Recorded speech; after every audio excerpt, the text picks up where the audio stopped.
Fine student, तो ये हम लोग का लेक्चर 14 हो जाएगा, मूवमेंट्स एंड रिवोल्ट्स का ही हिस्सा है।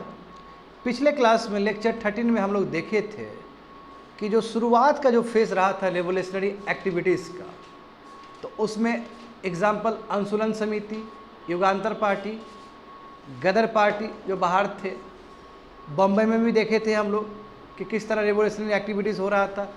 चापेकर ब्रदर्स का रेफरेंस भी देखे थे हम लोग। हाँ, श्यामजी कृष्णा वर्मा के बारे में भी हम लोग पढ़े थे एंड सो ऑन। आज क्लास में हम लोग प्योरली फोकस करेंगे कि फेज़ 2 में क्या हुआ था। और पिछले क्लास में हम तुम लोग को ये ज़रूर बताए होंगे कि देखो फेज़ 2 में एक और फेज़ हुआ था, कहने का मतलब 3 फेज़ था, क्योंकि थर्ड जो फेज़ होगा उसमें फिर सुभाष चंद्र बोस के बारे में बताएंगे। बिल्कुल, आज तुमको ये देखने को मिलेगा इस क्लास में। समझ में आ गया ना? तो देखो, समझो चीज़ों को। ये सिलेबस हो गया रिवोल्ट ऑफ 1857, जो कि एक छोटा सा टॉपिक है मूवमेंट एंड रिवोल्ट्स का, और आने वाले समय में हम लोग रिवोल्ट ऑफ 1857 भी देखने जा रहे हैं। चलो आगे बढ़ो। सोशियो रिफॉर्म मूवमेंट कंप्लीट हो चुका है, रेवोल्यूशनरी मूवमेंट का पार्ट 1 कंप्लीट हो चुका है, और ये हम लोग पार्ट 2 करेंगे तो 2 कवर हो जाएगा। और उसके बाद हम लोग फिर पीजेंट मूवमेंट करेंगे, ट्राइबल मूवमेंट करेंगे एंड सो ऑन।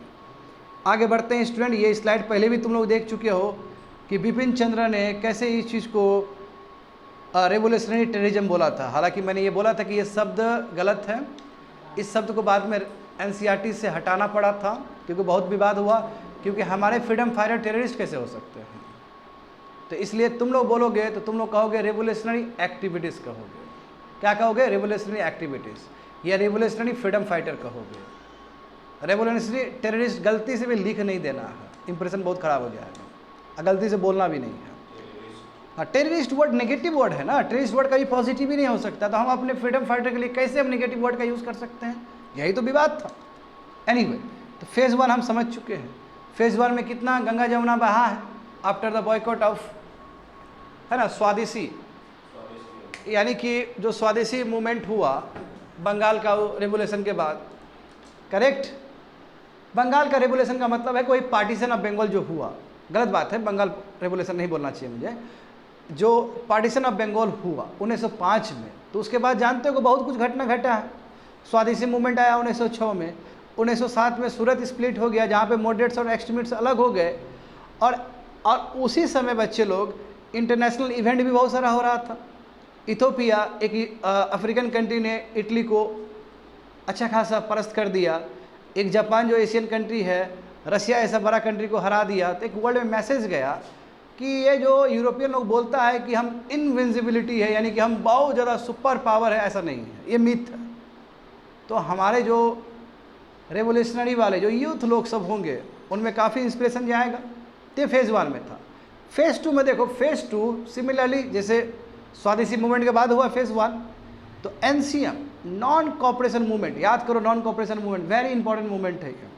लग तो रहा था कि आज़ादी तुरंत मिल जाएगा हमको एनसीएम करते, मगर क्या हुआ कि चौरी चौरा जब इंसिडेंट हुआ, तो उस समय गांधी जी को मूवमेंट को रोकना पड़ा। और चौरी चौरा जानते हो कि एक जगह है उत्तर प्रदेश में, गोरखपुर में, जहाँ पे क्या हुआ था कि पुलिस चौकी को ही जला दिया गया, और उसमें बहुत सारे लोग मारे गए, बहुत सारे पुलिसमैन मारे गए। तो गांधी जी को लगा कि वायलेंट हो रहा है हमारा एजिटेशन, क्योंकि ये तो सत्याग्रह था। ये सत्याग्रह मतलब सत्य के रास्ते पे चलने वाला, यानी कि सत्य के रास्ता को अपना के कॉज के लिए लड़ना, that is called Satyagraha, peaceful protest. तो गांधी जी ने क्या किया, उसको बंद करवा दिया, सीडीएम को, सिविल डिसोबीडियंस मूवमेंट को। तो जो रिवोल्यूशनरी एक्टिविटीज़ वाले लोग सब थे, वो फिर से हताश हो जाएंगे ना, जैसे तुम्हारा सूरत स्प्लिट के बाद हताश हो गए थे।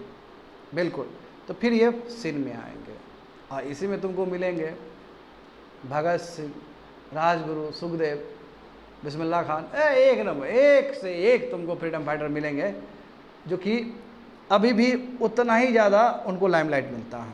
समझ गए? तो देखो यहाँ पे लिखा गया है कि जो फेज़ 2 आपका जो 1920 के बाद जो तैयार हुआ स्टूडेंट, कब हुआ?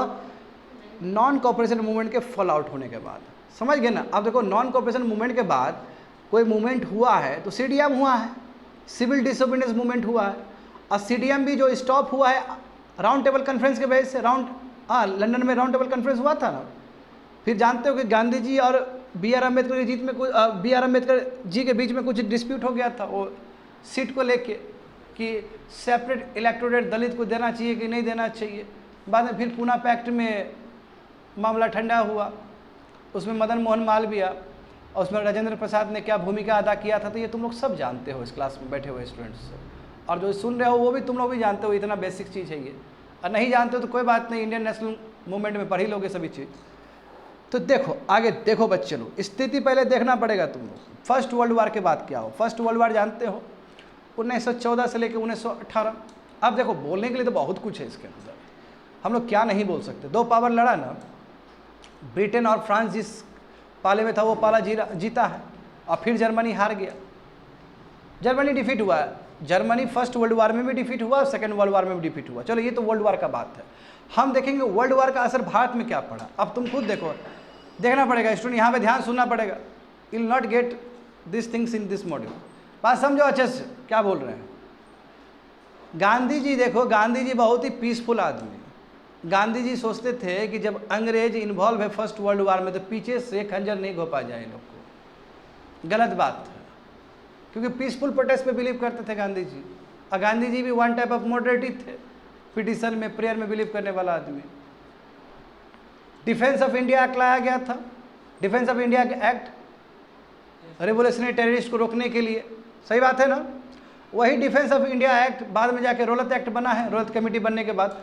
और रौलत एक्ट तो बहुत खतरनाक था, नो वकील नो दलील, तो वो वर्ल्ड वार के बाद हुआ। यानी कि हमारे इंडियंस लोग, गांधी जी लोग बड़ा परेशान हो गए कि हम ये शैतान को हम हेल्प किए फर्स्ट वर्ल्ड वार में, और जब फर्स्ट वर्ल्ड वार ख़त्म हुआ तो हमको रिवॉर्ड देना चाहिए, हमें थैंक्स बोलना चाहिए, तो रौलत एक्ट बना के दिया है। गुस्से से बताओ, जलियांवाला में लोग सब आए ना, जुटे ना, और जलियांवाला मासाकार हो गया, तो गांधी जी ने उस चीज़ को हिमालयन ब्लंडर बताया है। तो परिस्थिति समझो, उस समय का परिस्थिति क्या था। तो ऐसी स्थिति में नहीं लगता है तुमको रेवोल्यूशनरी एक्टिविटी सब उठेगा। यस देखो स्थिति देखो, इंडिया के अंदर देखो, फर्स्ट वर्ल्ड वार हुआ, बुरा पिटा है, इंग्लैंड को बहुत बुरा स्थिति, बहुत खराब हो गया उसका स्थिति। ये असर तुमको भारत में भी दिखेगा। इंडस्ट्री देखो, इंडस्ट्री में इन्फ्लेशन आ गया, इंडस्ट्री में बहुत महंगाई, सामान सब, रिसेशन हो गया। रिसेशन मतलब क्या? इकोनॉमिक कोलैप्स हो गया, रिसेशन है, ग्रोथ नहीं हो रहा है। फॉरेन इन्वेस्टमेंट, बाहर के पैसा इंडिया में आ रहा है, लग रहा है, हमारा इंडस्ट्री सब बर्बाद, चौपट, समझ गए स्थिति है। वर्कर आर्टिसन का स्थिति बहुत खराब, बहुत इन्फ्लेशन आया तो कहाँ से खरीद पाएगा सब जो रोज़मर्रा का सामान सब है। और अनएम्प्लॉयमेंट, पीजेंट्री के लिए देखो, अब जो पैसा लगाएगा ना, टैक्स उठाएगा ना कंपनसेट करने के लिए ब्रिटिश लोग, high taxes, poverty trap, educated जो अपर क्लास जिसको चाहिए जॉब तो उसके पास जॉब ही नहीं है। और दूसरी बात है, जानते हो कि इंग्लिश हमेशा रेसिज्म से ही वो आगे बढ़ा है। Black people are not allowed, dog and black are not allowed, समझे ना। तो ऐसे परिस्थिति में जान रहे हो कि इंडियन वाले जो लोग हैं काफ़ी हताश होंगे। आगे देखो स्टूडेंट, हाँ अब्रॉड क्या हुआ, बाहर क्या हुआ, तो बाहर जो भी घटना घटेगा भारत में असर पड़ेगा ना। जैसे एग्जाम्पल देखो, बोल्शेविक पार्टी जो था वही लेनिन के नीचे जो काम कर रहा था, वो जो जार रूल है, जार मतलब वहाँ का जो रसिया का जो किंग वाला जो रूल था, जैसे लुइस 16 हटा ना बॉर्बन डायनेस्टी फ्रांस का, उसी तरह जार डायनेस्टी को भी तो उखाड़ के फेंक दिया गया फर्स्ट वर्ल्ड वार के बाद। लेनिन आए, लेनिन के बाद स्टेलिन आए, समझ पा रहे हो ना। तो ये जब हुआ तो एक मैसेज गया कि यस सत्ता जो बहुत दिन से बैठा हुआ है उसको हटाया जा सकता है। मैसेज जाएगा कि नहीं जाएगा ये। दूसरा देखो कि eroded the culture and military, देखो वाइट पीपल, हाँ यानी कि सब पूरा हवा बना कर रखा था ना कि वाइट पीपल को कोई जीत नहीं सकता है। ये दिख गया कि वाइट पीपल को जीतना बहुत आसान है। ये तो फर्स्ट वर्ल्ड वार के बाद भी दिख गया था स्टूडेंट, वही फर्स्ट वर्ल्ड वार के बाद ही दिखा, उससे पहले भी दिख गया था। पहला फेज में भी दिखा था ना कि इथोपिया जिस हिसाब से अटैक किया इटली पे, जापान जिस तरह अटैक किया रसा पे, वो दिख गया था। यहाँ पे भी दिखा कि ये झूठ मूठ का कल्चरल और मिलिट्री सुपरिटी दिखाता हुआ, ये फालतू का चीज़ है, आराम से इसको हटाया जा सकता है। और दूसरी बात है देखो, इंडिया में मिलिटेंट नेशनलिस्ट एक्टिविटी होना शुरू हो गया था एशिया और अफ्रीका में, तो इंडिया भी बिल्कुल उसी का हिस्सा है। वही भगत सिंह टाइप के लोग सब आना शुरू हो गए थे। एंड लास्ट वन क्या कि जो भी हमारे सैनिक लोग थे जो वर्ल्ड वार में पार्टिसिपेशन किए थे, तो उसका भी एक अनुभव होगा ना मस्त वाला, तो वो भी इंडिया में का अनुभव अपना साझा करेंगे ना। इजी है हटाना, आराम से हो सकता है, इस तरह मिलिट्री चलता है। अरे हम लोग चाहेंगे तो निकाल सकते हैं, क्योंकि आर्मी लोग का एक्सपीरियंस अलग होता है ना। आया समझ में? तो वो भी अपना एक्सपीरियंस साझा कर रहे थे। तो ऐसे परिस्थिति में जाहिर सी बात है एक ऐसा इकोसिस्टम क्रिएट होगा जहाँ पे रिवोल्यूशनरी एक्टिविटीज़ वाले लोग सब आगे निकल जाएंगे। और देखो, और स्थिति देखो, यहाँ पे समझो बच्चे लोग। हाँ, ये बहुत इंपॉर्टेंट है इतिहास को समझने के लिए। ये क्रोनोलॉजी समझने बहुत जरूरी, क्रोनोलॉजी समझना बहुत जरूरी है। देखो जैसे एग्जांपल देखो, यहाँ पे समझो, वर्ल्ड वॉर फर्स्ट के टाइम में जो पहला फेज का जो रेवोल्यूशनरी जो हमारे जो लीडर सब थे उनको गंदे तरीके से सप्रेस किया गया ना, डिफेंस ऑफ इंडिया रूल्स ला के, वही डिफेंस ऑफ इंडिया ला के, है ना, गलत तरीके से पकड़ा गया, मारा भी गया, पूरी तरीके से क्रश करने का प्रयास किया गया, जानते हो। मगर 1917 में मोंटागू चेम्सफोर्ड रिफॉर्म्स हुआ। मोंटागू और चेम्सफोर्ड का मतलब क्या? मोंटागू उस समय वॉइस रॉय थे। अच्छा, मोंटागू, हाँ, एक कोई वॉइस रॉय थे, एक कोई एसओएस थे। एसओएस का मतलब है कि जो लिंक होगा ब्रिटेन और इंडिया के बीच में, एक पद ऐसा कि ब्रिटेन और इंडिया के बीच में जो लिंक होगा उसको एसओएस कहेंगे। और वॉइस रॉय मतलब वही गवर्नर जनरल जो भारत में काम करेंगे। तो वो दो आदमी का नाम है, मोंटागू चेम्सफोर्ड। एक उसमें एसओएस है और एक उसमें क्या है, वॉइस रॉय है। तो मोंटागू चेम्सफोर्ड जब रिफॉर्म्स आया, समझे, तो उसमें कैटेगरिकली बात किया गया था कि जितने भी रेवोल्यूशनरी को, पहला फेज वाला रेवोल्यूशनरी वाले लोग को जो पकड़ के जेल में डाला गया उसको रिलीज़ कर दिया जाए। तो ठीक है, ये मलहम लगाने का बात हो गया विद्यार्थी लोग ना। हमारे भाई लोग बहुत खुश हो जाएंगे ना, जिसको जेल में पकड़ के रखा है उसको यदि छोड़ दिया जाए तो बहुत खुश हो जाएंगे ना। तो चलो, यानी कि कह सकते हो कि मोंटागू चेम्सफोर्ड एक एफर्ट था जिसमें हमारे जो रिवोल्यूशनरी प्रिजनर लोग थे, जो जिसको पकड़ के जो रखा गया था जेल में, उसको छोड़ दिया गया। तो इंडियंस लोग काफ़ी खुश हो जाएंगे इस चीज़ से। तीसरा देखो, एनसीएम चला ना जी, एनसीएम जानते हो कि गांधी जी ने लॉन्च किया। जब गांधी जी लॉन्च किए तो बहुत सारे जो रेवोल्यूशनरी जो हमारे यंग्स भाई लोग थे वो ज्वाइन किए। मगर जानते हो क्या हुआ? अचानक एनसीएम को विड्रॉ करना पड़ा।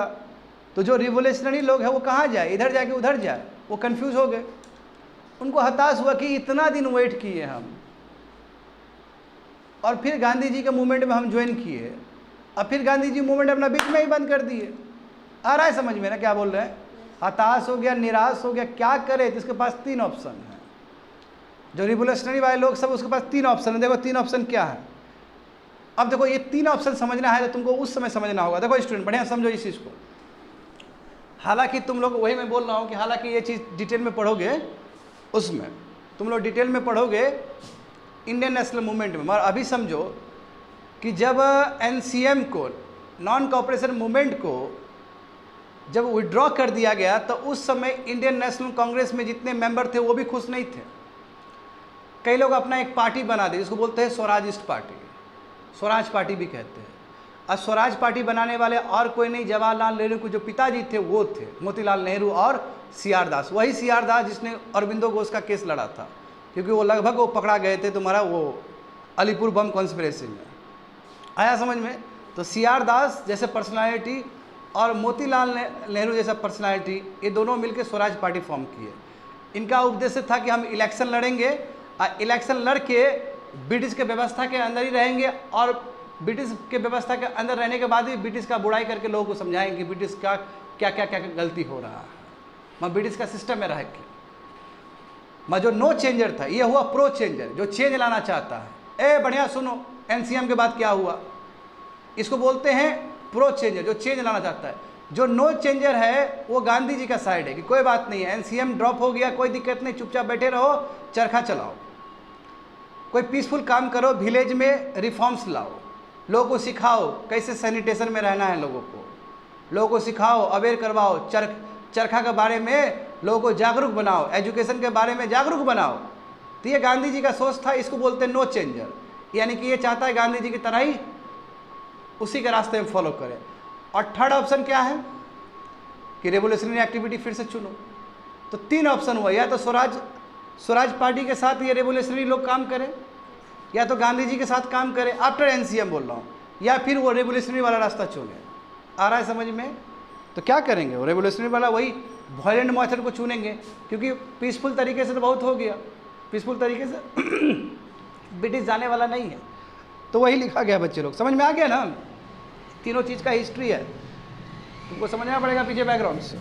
हाँ तो इसलिए देखोगे तो वो लोग थर्ड का रास्ता चुने कि नो वॉयलेंट मेथड ही होगा, यानी कि हाथ जोड़ के नहीं मिलने वाला है देश, लड़ के लेना होगा, पीसफुल तरीके से नहीं हो सकता है, अटैक करके होगा। समझ गए ना? चलो आगे देखो, तो ये जो नेशनलिस्ट एक्टिविटीज़ जो भारत में फिर से इवॉल्व हुआ है, इसका कारण क्या है? उस समय कौन कौन से इवेंट्स थे जो कि प्रेरणा के रूप में काम किया है? तो पहले देखो यहाँ पे कि जो रशियन जो निहिलिस्ट लोग थे, जो इरिश नेशनलिस्ट लोग थे, बस सब लोग ये रेवोल्यूशनरी है। ठीक से पेज खोल के बैठे वहाँ पे। ये जो इरिश नेशनलिस्ट लोग थे, यानी कि ये सभी लोग रेवोल्यूशनरी हैं अपने अपने कंट्री में, समझे? तो ये लोगों ने दिखाया कि यस, इस तरीके से कॉलोनी से लड़ा जा सकता है, समझे? इस हिसाब से कॉलोनी से लड़ा जा सकता है। एग्जाम्पल देखो कि संगठन में नहीं लड़ना है, एक एक आदमी करके लड़ना है। इंडिविजुअल हीरोइज्म, जैसे भगत सिंह भी तो इंडिविजुअल हीरोइज्म है कि नहीं है? अकेला आदमी सब पे भारी, इस तरह का, क्योंकि ये इस तरह का प्रैक्टिस वहाँ पे भी हो चुका है, रसिया में भी हो चुका है, तो वहाँ से प्रेरणा डिराइव कर रहा है। नंबर 2 क्या है कि जो अनपॉपुलर जो लीडर्स सब हैं, अनपॉपुलर जैसे सॉन्डर्स टाइप के लोग, कल भी देखे थे ना हम लोग, कैसे मुजफ्फरपुर का जो वहाँ के मजिस्ट्रेट थे उसको मारने का प्रयास किया गया, वो नहीं मरा, वो अलग बात है। प्रफुल्ला चक्की जान रहे हो ना, जो सुसाइड कर लिए, प्रफुल्ला चक्की, और दूसरे को पकड़ा गया था ना, बिल्कुल। तो अनपॉपुलर ऑफिशियल्स को मारना, और जो ट्रेटर्स है, जो गद्दार लोग हैं, जैसे एग्जाम्पल देखो, कल बताए थे ना कैसे बनर्जी को भट्टाचार्य ने मारा है, ऐसे गद्दार लोग को पकड़ो और इसको मारो। क्यों? क्योंकि मारने का मतलब केवल ब्रिटिश को ही मारने तक बात नहीं है, जो हमारे इंडियंस लोग हैं, हमारे बीच में जो रह रहे हैं, जो धोखेबाज है, उसको भी नहीं छोड़ना है। और तीसरा नंबर देखो, स्वदेशी डकैती करना है। स्वदेशी डकैती बताए थे ना, एक ऐसा डकैती जिसको फंड रेस करके कॉज के लिए पैसा लगाया जाए। एंड लास्ट वन क्या है कि मिलिट्री कंस्पिरेसी रचना, यानी कि जितने भी ब्रिटेन से रिलेटेड जो भी अपोजिशन है, जैसे जर्मनी हो गया, जापान हो गया, ये सबसे हेल्प लेना। तो ये सभी चीज़ आखिर क्यों, सवाल ये, चलो ठीक है, ये सब आपका हो गया कि यहाँ से ये आपको बाहर भी दिखा, ये चीज़ इंडिया अडॉप्ट करेगा, बिल्कुल तुमको ये मॉडल में देखने को मिलेगा सभी चीज़। बस सबसे बड़ा सवाल था वाई, क्यों, ऐसा क्यों, ये सब क्यों करना, क्यों चाह रहा था हमारे रेवोल्यूशनरी यूथ लोग सब? तो पहला रीज़न ये है कि जो रूलर्स, यानी कि जो सत्ता पे काबिज है ब्रिटिश, उसको डराना, हाँ, उसके दिल में दर्द पहुंचाना कि बाबू तुम सुप्रीम नहीं है, हम चाहेंगे तुम्हारा आदमी को उड़ा सकते हैं पकड़ के। नंबर 1 डराना उसको। और बाकी पीपल के मन में जो डर हो गया कि अंग्रेज लोग जो गुलाम कर लिया है, अब हम कभी भी गुलामी से नहीं हटेंगे, तो ये विचारधारा खत्म करना। अरे हट सकते हैं यार, एक बम फोड़ दो, भाग जाएगा अपने आप। आप समझ रहे हो ना, इस तरह का एटीट्यूड।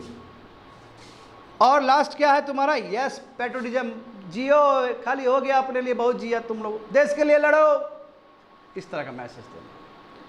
अब बिल्कुल इस पथ पे हमारे यंगस्टर लोग चलते हैं इस समय। आगे देखो क्या हुआ, बहुत इंपॉर्टेंट घटना सब है ये स्टूडेंट।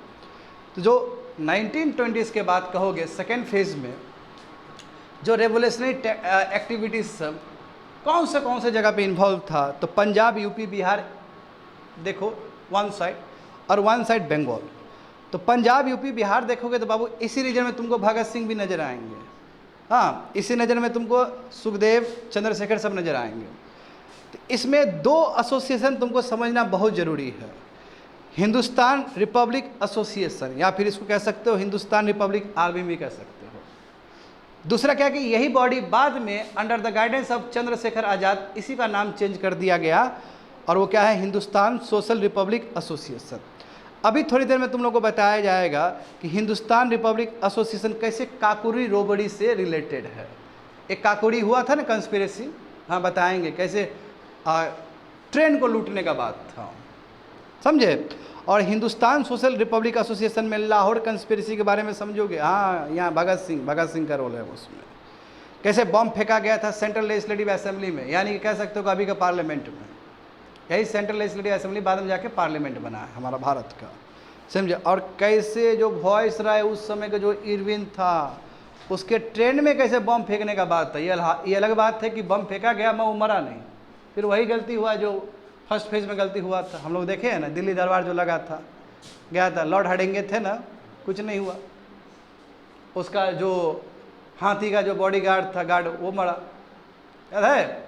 हाँ, बंगाल रीजन में भी देख सकते हो, बंगाल रीजन में भी देखोगे, ये देखो, तो बहुत सारे लोग देखो वही giving them organise base by reaching to towns and villages, देखो कई लोग कांग्रेस को भी हेल्प कर रहे हैं, कांग्रेस का गढ़ तो बहुत तगड़ा है ना बंगाल रीजन में, तो कई लोग देखो कांग्रेस को सपोर्ट कर रहे हैं, कई लोग रेवोल्यूशनरी एक्टिविटीज़ में शामिल है, जैसे एग्जांपल गोपीनाथ शाह हो गए, ठीक है, वो चित्तगोंग आर्मरी रेड, अभी समझोगे सूर्य सेन जहाँ पे बहुत ही ज़्यादा इंपॉर्टेंट पर्सनालिटी है, तो कई तो कांग्रेस को भी सपोर्ट किए, ठीक है। देखो अब उसके बाद जब स्प्लिट हुआ, जान रहे हो ना, CR दास बनाए ना अपना स्वराजिस्ट पार्टी, हाँ, तो देखो बहुत सारा उसमें भी शामिल थे लोग, तो वही बंगाल देखो CR दास कांग्रेस जब स्प्लिट हुआ, अभी स्प्लिट हुआ, JM सेनगुप्ता, सुभाष बोस, सब अलग अलग भी शामिल है, समिति में भी शामिल है, बात समझ लो। कहने का मतलब क्या है कि ऑप्शन है इनके पास, कई लोग रेवोल्यूशनरी एक्टिविटी में उतर गए, स्पेशली बंगाल वाला रीजन में, और कई लोग कांग्रेस को ही सपोर्ट कर रहे थे, और कांग्रेस को वही स्वराजिस्ट पार्टी सबको भी सपोर्ट कर रहे थे, तो समझो इसको हिस्ट्री में यहाँ पे समझोगे इस तरह। देखो तो सबसे फर्स्ट हमें समझना है पंजाब, यूपी, बिहार का, तो ये जो सबसे इंपॉर्टेंट जो एसोसिएशन है आपका, हिंदू रिपब्लिकन एसोसिएशन, इसको हम आर्मी भी बोल सकते हैं, हिंदुस्तान रिपब्लिकन आर्मी भी बोल सकते हैं। ये समझो ये कब बना, ये अक्टूबर 1924 को बना था कानपुर में, और इसका एम क्या था कि ब्रिटिश को खदेड़ना देश से, और यूनाइटेड स्टेट्स, जैसे अभी है ना यूनाइटेड स्टेट्स ऑफ अमेरिका, उस तरह का फेडरल सिस्टम भारत में भी क्रिएट करना, यानी कि भारत को क्या बनाना चाहता था, federal Republic of United states of India.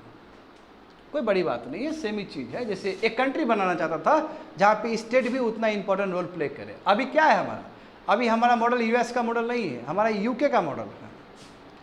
यहाँ पे राज्य को उतना ज़्यादा परमिशन नहीं है, केंद्र सबसे पावरफुल है हमारे कंट्री में। उस समय जो सेकेंड फेज के जो लीडर्स सब है, रिवोल्यूशनरी जो फाइटर्स सब है, इनका सोच क्या है कि ब्रिटिश को खदेड़ के जो यूनाइटेड स्टेट्स में जो व्यवस्था है, वो व्यवस्था भारत में काबिज किया जाए, ये सोच, समझ गए। इसमें देखो राम प्रसाद बिस्मिल, बहुत इंपॉर्टेंट पर्सनालिटी है ना, जोगेश चंद्र चटर्जी कल आए थे ना ये पिछले क्लास में, और सचिन सनियाल, समझ गए। तो ये सब पर्सनालिटी थे। आगे देखो काकोरी रोबड़ी, ये कब हुआ, अगस्त 1925 में हुआ। अब इसमें हुआ क्या, देखो यही राम प्रसाद बिस्मिल थे, इन्होंने ही आइडिया दिया था कि डकैती करेंगे, और वो पैसा जो भी आएगा डकैती करके, स्वदेशी डकैती, उससे फिर आर्म्स और एम्यूनिशन खरीदा जाएगा ब्रिटिश को वो करने के लिए, चैलेंज करने के लिए। तो देखो आइडिया क्या था, आइडिया ये था कि जो रनिंग ट्रेन है काकोरी में, हाँ वही लखनऊ और सहारनपुर का जो पाथ है, रास्ता, समझे बच्चे लोग, सहारनपुर जान रहे हो ना तुम लोग, बिल्कुल यूपी का एक जगह है, कानपुर भी यूपी का जगह है। तो सहारनपुर से लखनऊ के बीच में काकोरी आता है, जैसे ही काकोरी आएगा वहाँ उस ट्रेन को लूट लेंगे, ये सोच था, और लूट लेंगे, जो पैसा आएगा तो उससे फिर आर्म्स और एम्यूनिशन खरीदा जाएगा, समझे, यानी कि चलता हुआ ट्रेन को लूटने का बात है काकोरी में। अब क्या हुआ, गवर्नमेंट को पता चल गया, government crack down after the Kakori, यानी कि रॉबरी चोरी हो गया, तो फिर सरकार वो गवर्नमेंट आया, फिर पकड़ लिया, सबको अरेस्ट कर लिया। क्योंकि जानते हो कि एक सबसे बड़ा कमी था रेवोल्यूशनरी एक्टिविटीज़ में कि ये लोग ऑर्गेनाइज नहीं थे, अब प्लानिंग ठीक से नहीं था। कल हम लोग बताए थे ना, गदर पार्टी का बात किए थे ना, कितना सीक्रेसी तुरंत लीक हो जाता था, और ब्रिटिश का तो स्पाई सिस्टम बहुत तगड़ा, समझ लो ना। तो काकोरी रोबड़ी हुआ, चोरी हुआ, ऐसा नहीं कि चोरी से पहले पकड़ा गया, चोरी हुआ, मैं पकड़ लिया सबको, 5 को देखो, 5 को डेथ सेंटेंस भेजा गया। काकोरी बताओ, तुमको लगता है कि ये चोर, इतना बड़ा बात तो नहीं था कि 5 को फांसी दे दिया जाए। देखो जो चेहरा तुमको स्क्रीन पर दिख रहा है, स्वरण सिंह, जो कि स्वयं अंकल है भगत सिंह के। भगत सिंह के एक अंकल देखे थे ना, अजीत सिंह, जब 15 अगस्त 1947 को गुजरे थे, लास्ट सांस लिए थे, वही जो गदर पार्टी के मेंबर भी रहे हैं, अजीत सिंह, सरदार अजीत सिंह, तो ये भी अंकल ही थे, भगत सिंह के अंकल स्वरण सिंह। राम प्रसाद बिस्मिल, सुने हो बच्चे, उर्दू जो पोएम है, सरफरोशी की तमन्ना अब हमारी दिल में है, जो फेमस किए थे वो और कोई नहीं, राम प्रसाद बिस्मिल ही थे। हालांकि इन्होंने लिखा नहीं था, वो लिखा हुआ तुम्हारा बिस्मिल अजीमबादी का है, जो पॉपुलर जो किया है इस देश में इस सॉन्ग को, तो वो राम प्रसाद बिस्मिल है। तो राम प्रसाद बिस्मिल का अभी भी नाम बहुत ही लोग फख्र से लेते हैं, ठीक है। और ये गाना बिल्कुल कह सकते हो कि जो भी सत्ता पे जो काबिज है, मतलब उस समय जो ब्रिटिश, उसके अगेंस्ट था ये। अब समझो, 5 को डेथ सेंटेंस भेजा गया, उसमें राम प्रसाद बिस्मिल, स्वरण सिंह, असफुल्ला खान, राजेंद्र लहरी और रोशन सिंह। तो क्या हुआ इसका मतलब, जब 5 आप इतना इंपॉर्टेंट मेंबर को ही आपने डेथ सेंटेंस दे दिया तो बचा क्या? तो HRA जो आपका हिंदुस्तान रिपब्लिक एसोसिएशन, वो तो क्रैक डाउन हो जाएगा, वो तो गिर जाएगा, जैसे कल इंडियन हाउस का हुआ था। जब मदन डिंगरा ने जब ठोका वहाँ के इंग्लिश आर्मी को, ऑफिसर को, मदन डिंगरा ने, तो इंडियन हाउस खत्म हो गया था 1905 से लेकर 1910। फर्स्ट फेज यहाँ पे भी यही होगा। समझ पा रहे हो स्टूडेंट? तो इसलिए रिजल्ट ये हुआ कि Hindustan Republic association almost and हो गया। तो तुम लोग को याद रहेगा, सरफरोशी की तमन्ना अब हमारी दिल में है, किसने गाया था फर्स्ट? राम प्रसाद बिस्मिल, ठीक है। चलो आगे देखो बच्चों, अब देखो चंद्रशेखर आजाद, मूवी भी देखा होगा तुम लोग, है ना। बहुत ही सुंदर पर्सनालिटी, बहुत ही जुझारू पर्सनालिटी, लड़ने वाला आदमी, समझे ना, लड़ने वाला आदमी, मतलब छोड़ेगा नहीं है। एक गोली रहेगा, बोलेगा क्या ब्रिटिश का हाथ में आएंगे, खुद मर जाते हैं, खुद मार लेगा। बहादुरी, बहुत बहादुर आदमी। तो इनके अगुवाई के अंदर ये जो तुम देख रहे थे हिंदुस्तान, ऊपर देख रहे थे ना बच्चे लोग, हिंदुस्तान रिपब्लिक एसोसिएशन, उसी का नाम चेंज हो गया। अब क्या हो गया? Hindustan socialist republic association. ये सोशलिस्ट वर्ड ऐड किया गया, सोशलिस्ट वर्ड। अब कहो सर सोशलिस्ट वर्ड अचानक कहाँ से आ गया? रशिया में कुछ हो रहा है बाबू, कम्युनिज्म हो रहा है। कम्युनिज्म का ही एक फॉर्म सोशलिज्म भी है, कि जहाँ पे कैपिटलिस्ट क्लास पूरा दबदबा बना रहे हैं। ऑल डिस्ट्रीब्यूशन ऑफ वेल्थ, एक विचारधारा है सोशलिज्म, कम्युनिज्म, कैपिटलिज्म, सब विचारधारा ही है ना। देखो समझो, तो यंग रेवोल्यूशनरी, हाँ, अब सोशल आइडिया से बहुत ज़्यादा, सोशलिस्ट आइडिया से बहुत ज़्यादा प्रभावित हो गए, तो इन्होंने फिर से रीऑर्गेनाइज किया हिंदुस्तान रिपब्लिक एसोसिएशन को, और नाम क्या कर दिया गया इसका? Hindustan socialist republic association, thanks to the leadership of Chandrashekhar आज़ाद।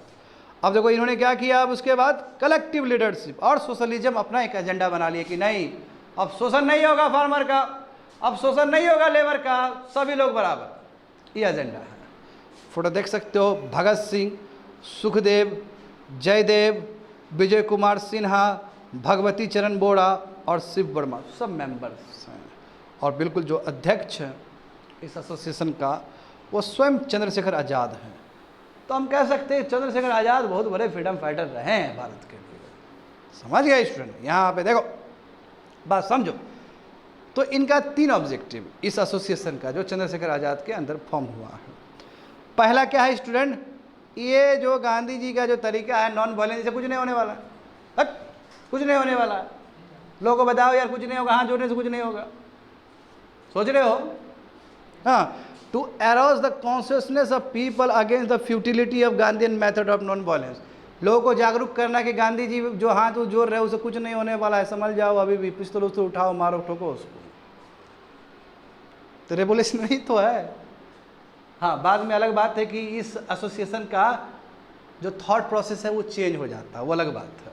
अभी तो देखो, हाँ, और उसमें दूसरी बात ये है कि बताना लोगों को क्यों जरूरी है डायरेक्ट एक्शन का, क्यों जरूरी है मारना इन लोगों को रियलाइज करवाना। कहते हैं ना कि जब सीधा हाथ से उंगली नहीं, सीधी उंगली से जब घी नहीं निकले तो उंगली क्या करना पड़ता है?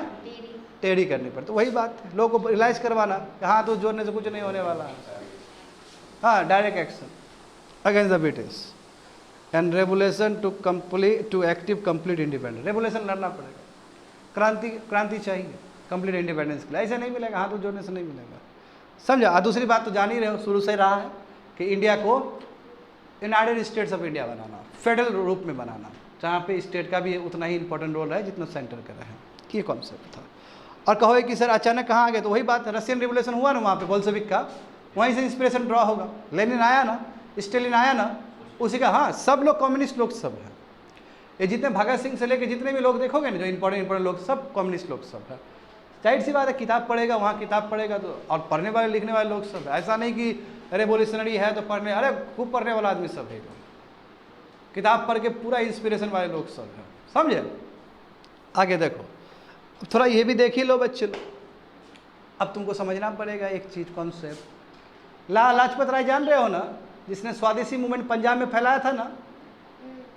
जब यहाँ पे जब बंगाल में स्वदेशी मूवमेंट हो रहा था तो क्रेडिट जाता है लाला लाजपत राय और अजीत सिंह को, दोनों को, कि उन्होंने स्वदेशी मूवमेंट पंजाब में फैलाया था। वही अजीत सिंह जो कि अंकल है भगत सिंह के। अब बच्चे लोग समझो, अब बात समझो। साइमन कमीशन जरूर सुना होगा इंडियन नेशनल मूवमेंट में तुम लोग। साइमन कमीशन 7 मेंबर का वो कमेटी था।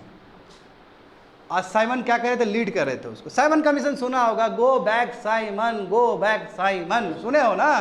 काला झंडा किसी को दिखाने का मतलब है उसको बॉयकॉट करना। वो पहली बार था ये देश में कि काला झंडा का मतलब होता है किसी को बॉयकॉट करना। और सबसे पहला जो बॉयकॉट किया गया इस देश में किसी को, तो वो साइमन कमीशन को किया गया था। साइमन कमीशन में 7 मेंबर और भारत आया, किस लिए, यहाँ का संविधान बनाने के लिए। और उसमें एक भी कोई इंडियन मेंबर नहीं था। माथा खराब होगा यहाँ के लोग का। क्या यहाँ के लोग पढ़े लिखे नहीं हैं, अपना संविधान बनाने में योगदान नहीं दे सकते हैं क्या? चैलेंज हुआ। उसके बाद जानते हो नेहरू रिपोर्ट दुनिया भर का आया, मोतीलाल नेहरू का अपना रिपोर्ट आया, वो बात का चीज़ है। फिर कराची सेशन हुआ, लाहौर, दुनिया भर का चीज़ है, वो बात का चीज़ है। मगर क्या हुआ, ये देखो क्या हुआ। साइमन कमीशन के लिए जब एजिटेशन हो रहा था तो लाला लाजपत राय को एक ऑर्डिनरी पुलिसमैन ने लाठी मारा और घायल हो गए और बेचारे मर गए। तो अब बताओ तुम कि जो रेवोल्यूशनरी आदमी सब है वो सह पाएगा ये चीज़? और लाला लाजपत राय का मतलब बहुत बड़ा चेहरा इंडिया में उस समय, और एक सिंपल एक सिपाही ने उनको मार के घायल कर दिया, इस तरह घायल कर दिया कि वो अब मरने की स्थिति में है। बदला लिया जाएगा। जैसे जनरल डायर को मारा गया ना, वही जिसका मूवी तुम लोग देखे हो, विक्की कौशल खेला है जो मूवी, लंदन में जाके ही मारा गया है उसको, लेफ्टिनेंट गवर्नर जो थे उस समय। हाँ, ब्रिगेडियर को नहीं, जो लेफ्टिनेंट गवर्नर जिसने आदेश दिया था, जो गवर्नर थे उसमें। नहीं जानते हो मूवी? एक बहुत सुंदर मूवी है। नहीं, दूसरा एक विक्की कौशल का एक बहुत सुंदर मूवी है, बहुत अच्छा मूवी खेला है उसमें। ठीक है, कोई बात नहीं है, बाद में रेफरेंस आ जाएगा, समझ जाओगे। पहले ये समझो, देखो आप समझो, यहाँ पे समझो। बदला लेना है लाला लाजपत राय का किलिंग का, तो जो HRSRA के जो मेंबर्स होंगे, भगत सिंह, राजगुरु, हाँ आज़ाद, समझ गए, चंद्रशेखर आज़ाद और सुखदेव, देखते हो नाम आता है एक साथ में इन लोग का। ये लोग कंस्पिरेसी रचिए कि ये जो पुलिस चीफ है इसको मारना है। मगर बाद में क्या हुआ, यहाँ पे भी गलती हो गया, दूसरे को मार दिए। But they shot on the DSP Saunders को मार दिए, और सॉन्डर्स मौका पे ही मर गया। मारना चाह रहे थे किसी और को, मर गया कोई और।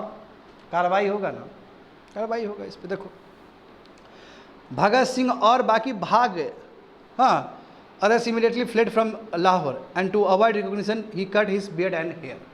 ठीक है, ताकि पुलिस इसको नहीं पकड़ सके। लाहौर से भाग गए तेजी से, मार उड़ के।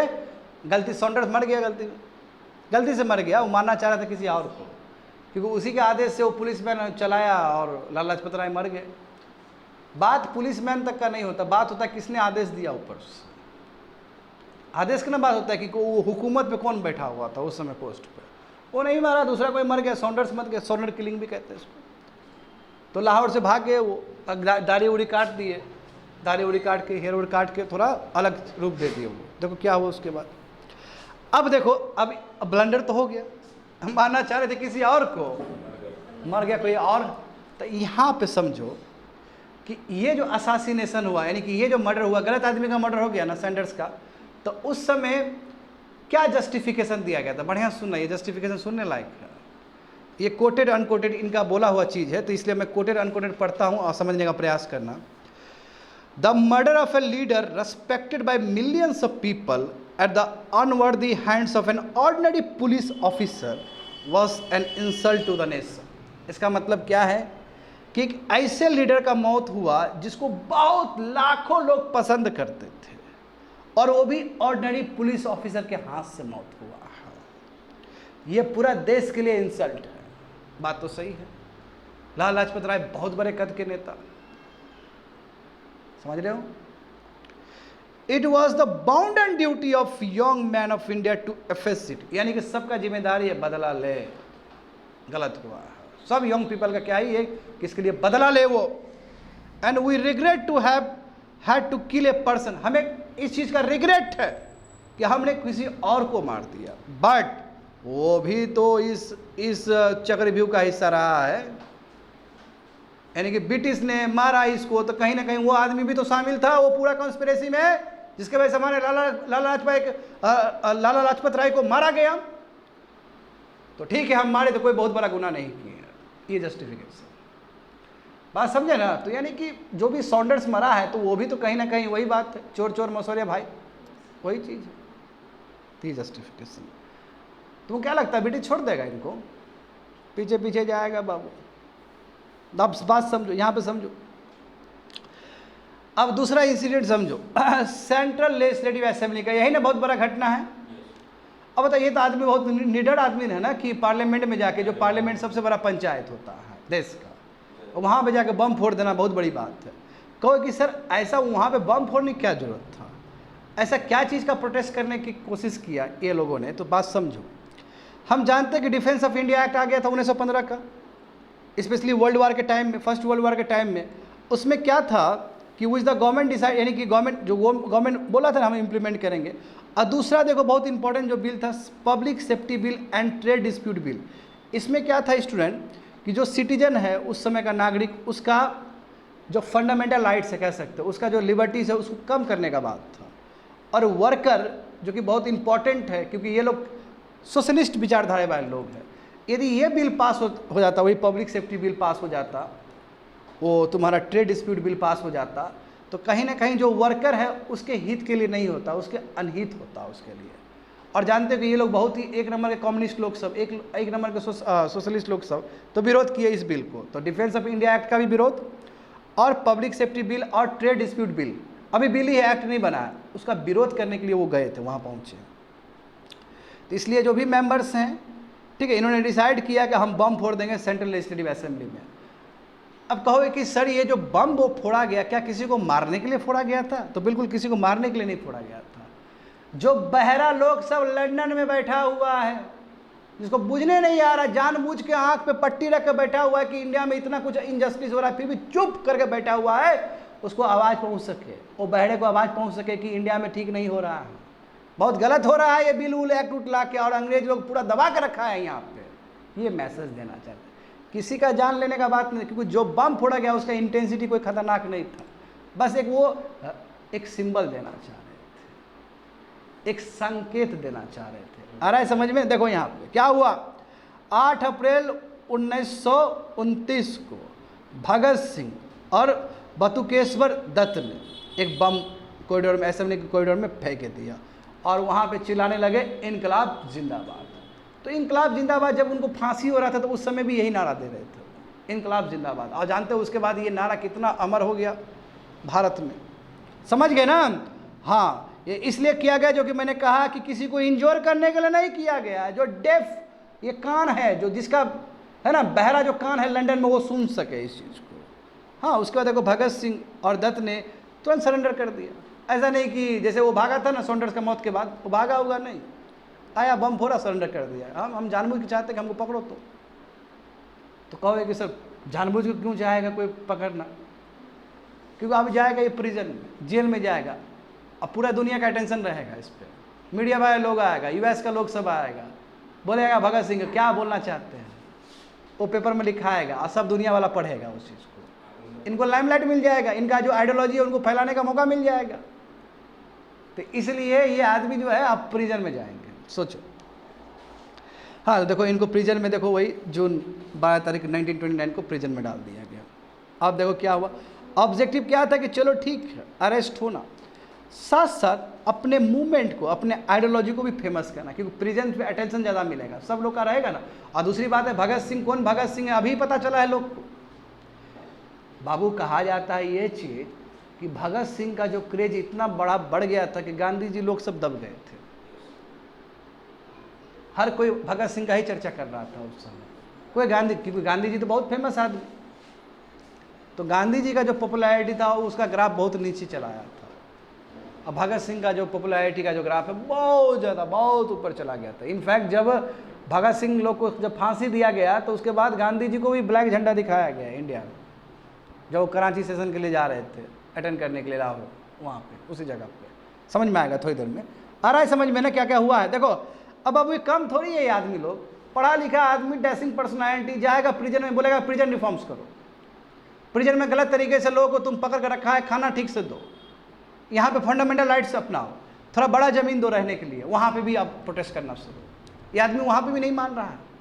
आप देखते हो ना तुम लोग, भगत सिंह का एक बहुत फेमस जो फोटो है कि भगत सिंह एक खटिया पे बैठे हुए हैं, अब बगल में कोई जर्नलिस्ट है, वो पूछ रहा है और वो बोल रहे हैं। ये अभी भी तुम गूगल में टाइप करोगे तो यही फोटो सबसे पहले आएगा तुमको।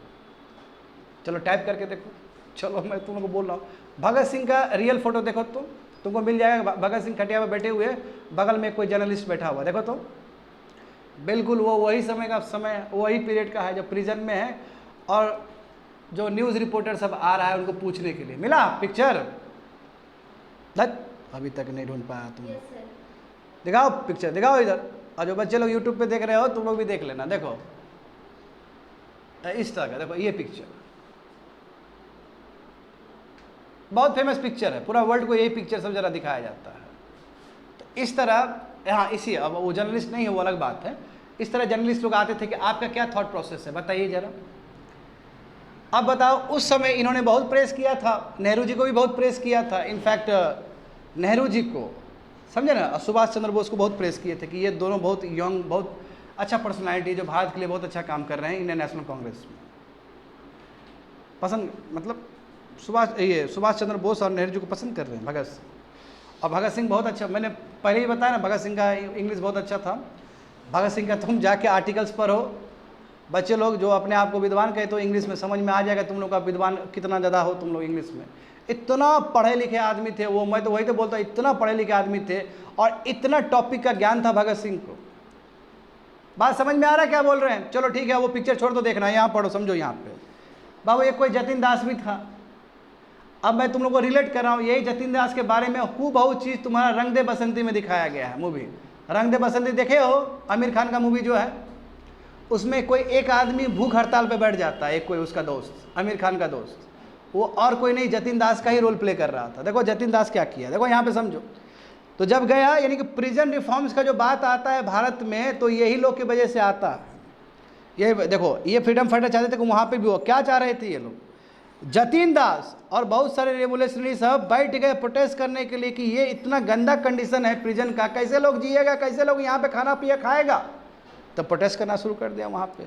अब बोला कि एक डिसेंट ट्रीटमेंट होना चाहिए पॉलिटिकल प्रिजनर का। क्या हम लोग क्या मुजरिम है क्या? हम लोग अपना देश के लिए लड़ रहे हैं, हम लोग अपना देश के लिए लड़ रहे हैं जी, हम लोग मुजरिम थोड़ी है। हम देश चाहते हैं कि आज़ाद हो। क्या गलती की है हम लोग, समझ रहे हो ना? जतिन दास देखो 64 दिन तक फास्टिंग में रह गए थे, 64 डेज, और 64th डे में ये शहीद हो गए। तो जतिन दास का वर्ल्ड रिकॉर्ड है बच्चे लोग ये। तो इन्हीं, बिल्कुल इन्हीं का किरदार रंग दे बसंती में एक किसी हीरो ने अपनाया है, जो आमिर खान का एक दोस्त होता है। समझ रहे हो? अब बच्चे लोग समझो। तो आप जान रहे हो कि इनके ऊपर 2 मुकदमा, भगत सिंह और उनके जो एसोसिएट है उनके ऊपर 2 मुकदमा। एक मुकदमा क्या है कि सॉन्डर्स को मारे हैं, और दूसरा मुकदमा क्या है कि बम फोड़े हैं सेंट्रल से। वो बम तो बहुत खतरनाक बम तो नहीं था। हाँ, एक से भले ही छूट जाए तो दूसरा में पकड़ा जाएंगे वो। देखो वही हुआ यहाँ पे समझो। अब देखो, अब क्या किया कि पुलिस लोग ना गया, मतलब ढूंढने के लिए, बम फैक्ट्री ढूंढ लिया लाहौर में। अब बहुत सारे मेंबर सब क्या किया, अरेस्ट कर लिया, वही HSRA का, जिसमें खुद भगत सिंह चंद्रशेखर आज़ाद से जुड़े हुए थे। खबरी बनाएगा नहीं ये लोग को, बोलेगा कि बाबू तुम लोग को भी फांसी दे देंगे, तुम लोग को भी सज़ा दे देंगे, जल्दी खबरी बन जाओ, सरकारी गवाह बन जाओ। होता है ना, सरकारी गवाह बन जाने से पनिशमेंट खत्म हो जाता है उसका, या बहुत लाइट पनिशमेंट हो जाता है। ये लोग मान गया। तो अब ब्रिटिश के पास कंक्रीट एविडेंस आ गया कि हाँ ये लोग बम बनाया और ये लोग गलत काम कर रहा है ब्रिटिश के अगेंस्ट। तो कंक्रीट एविडेंस मिल गया। अब देखो, इसी के बेसिस पे ये तय हो गया कि जो JB सॉन्डर्स का जो मर्डर हुआ था उसमें भगत सिंह का हाथ था, उसमें राजगुरु सुखदेव सबका हाथ था। बात समझ में आ गया ना? यही तो इस्टेब्लिश करना था उसको। तो बोल देगा, दुनिया को बोल देगा, देखो इसने मर्डर किया है, इसको फांसी हम दे रहे हैं, बात खत्म। समझ गए ना? अब देखो, हाँ देखो, वही देखो यहाँ वही लिखा गया कि भगत सिंह तो ठीक है, बम जो फेंके थे लाहौर में, उसके बाद वो कैप्चर हुए, मैं इनका ट्रायल लाहौर कंस्पिरेसी केस में भी चल रहा था, वही जेपी मॉडर्स को जो मारे, जेपी सॉन्डर्स को जो मारे थे, वो भी केस चल रहा था। बाद में क्या हुआ कि दोषी पाया गया भगत सिंह, राजगुरु, सुखदेव दोषी पाए गए कि हाँ इन्होंने ही मर्डर किया, और बेचारे लोग को बहुत कम उम्र में 23 मार्च 1931 को फांसी दे दिया गया। और वो दिन भारत के इतिहास का सबसे बुरा दिन है, ब्लैक डे है। लोग रो रहे थे बैठ के, ठीक है। और जो फांसी दिया गया वो भी जिस दिन देना था उससे पहले दिया गया, 1-2 दिन पहले ही दे दिया गया, इसलिए क्योंकि जानते हो कि जिस दिन फांसी होगा उस दिन तो फिर इंडिया में बहुत बुरा हालत होगा। इतना बताओ किस्मत खराब कि फांसी देख के बहुत गंदे तरीके से जलाया गया इनको, क्योंकि यदि लाश मिल जाएगा लोग को तो लोग कितना तांडव करेगा वो समझ सकते हो तुम लोग, समझ पा रहे हो ना। बहुत ही दुखद मौत, इतना दुखद मौत कि जो अंतिम संस्कार जो होता है वो भी ठीक से नहीं हो पाया। आधा ही बॉडी जला हुआ था। जैसे लोग को पता चला कि वहाँ पे कोना में जाके जलाया जा रहा है किसी रिवर के पास में, सब आदमी दौड़ते हुए गया, सब ब्रिटिश वहाँ से भागा है सब, और चिता को आधा चिता है, बताओ किसको दिखाओगे वो। इतना मैं कह सकता हूँ कि ये एक शहीद के लिए बहुत ही डिसरेस्पेक्टफुल चीज़ है। तो उसके बाद जान रहे हो ना क्या होगा, कितना गुस्सा होगा लोगों के बीच में, समझो। People was so angry. In fact जो गांधी जी कराची सेशन जा रहे थे ना 1931 का अटेंड करने के लिए, क्योंकि देखो ना कब फांसी दिया गया, 31 में फांसी दिया गया ना। और INC का, इंडियन नेशनल कांग्रेस का, जो जानते हो हर एक साल एक मीटिंग होता था, नॉर्मल मीटिंग दिसंबर के टाइम में, यही कराची सेशन है जहाँ पे पूर्ण स्वराज का बात किया गया। यही कराची सेशन में खुद स्वयं सरदार वल्लभ भाई पटेल चेयरमैन थे, उसके प्रेसिडेंट थे उस समय। तो उस समय गांधी जी को पहली बार ब्लैक फ्लैग्स दिखाया गया, और गांधी जी के ऊपर जो आरोप लगा वो आरोप अभी तक लगता है कि गांधी जी यदि चाहते तो भगत सिंह को बचा सकते थे। नहीं समझे कैसे वो तूल होता। और अभी भी सबसे ज़्यादा गांधी जी को यदि गाली पड़ता है, गांधी जी को बुरा बोलता है, तो इसी चीज़ को लेके यूथ लोग बोल रहा होता है वो चाहते तो भगत सिंह को बचा सकते थे। हाँ, इस पे बहुत थ्योरी है, मैं वो थ्योरी में जाना नहीं चाहता हूँ, मगर मैं ये ज़रूर मैसेज दूंगा तुम लोग को भी कि गांधी जी अपने हिसाब से किए थे, बचाने का प्रयास किए थे। मैं उनके हाथ में बहुत कुछ नहीं था, इसलिए फांसी दिया गया। ठीक है, समझ गए ना। हाँ, कराची रेजुलेशन हुआ, वही जब कराची रेजुलेशन हुआ यानी कि कराची सेशन बैठा, लोग सब बैठे, सरदार वल्लभ भाई पटेल अध्यक्ष थे, चेयरमैन थे उस समय। तो ये तीनों जो महापुरुष है, तीनों के बलिदान को रिकॉग्नाइज किया गया। करोगे ही करोगे, करना ही पड़ेगा आपको, क्योंकि पूरा देश रो रहा है उसके लिए, समझ रहे हो ना। जब पूरा देश रो रहा है तो आपको अपने रेजुलेशन में उनको याद करना पड़ेगा। और बिल्कुल, और सभी लोग बहुत ही दुखी थे, ऐसा नहीं कि भगत सिंह का मौत हो गया खुश है, no, all are very very sad. समझ गए स्टूडेंट। तो स्थिति ऐसा था, मंजर ऐसा था देश का। देखते हो कम, वही तो कहते हैं जियो तो ऐसा जियो कि इतना कम उम्र में, है ना, कितना उम्र था उनका, 22-23 साल का उम्र था उनका। इतना छोटा लड़का, 22-23 का, देखो ना अभी लड़का को देश के लिए कुर्बान हो गए, तो बड़ी बात है। अब देखो एक जो पर्सनालिटी बचे हैं चंद्रशेखर आज़ाद, ये भी कम नहीं है बच्चे लोग। तो थोड़ा सा हिस्ट्री को थोड़ा पीछे करते हैं हम लोग। ये फांसी दे दिया गया, मगर भगत सिंह बहुत काम भी तो किए हैं, तो काम भी देखेंगे। पहले इनका देखते। इन्होंने कोशिश किया था कि जो उस समय के जो वॉइस रॉय थे, इरविन, 1911 में हार्डिंगे थे, याद करो।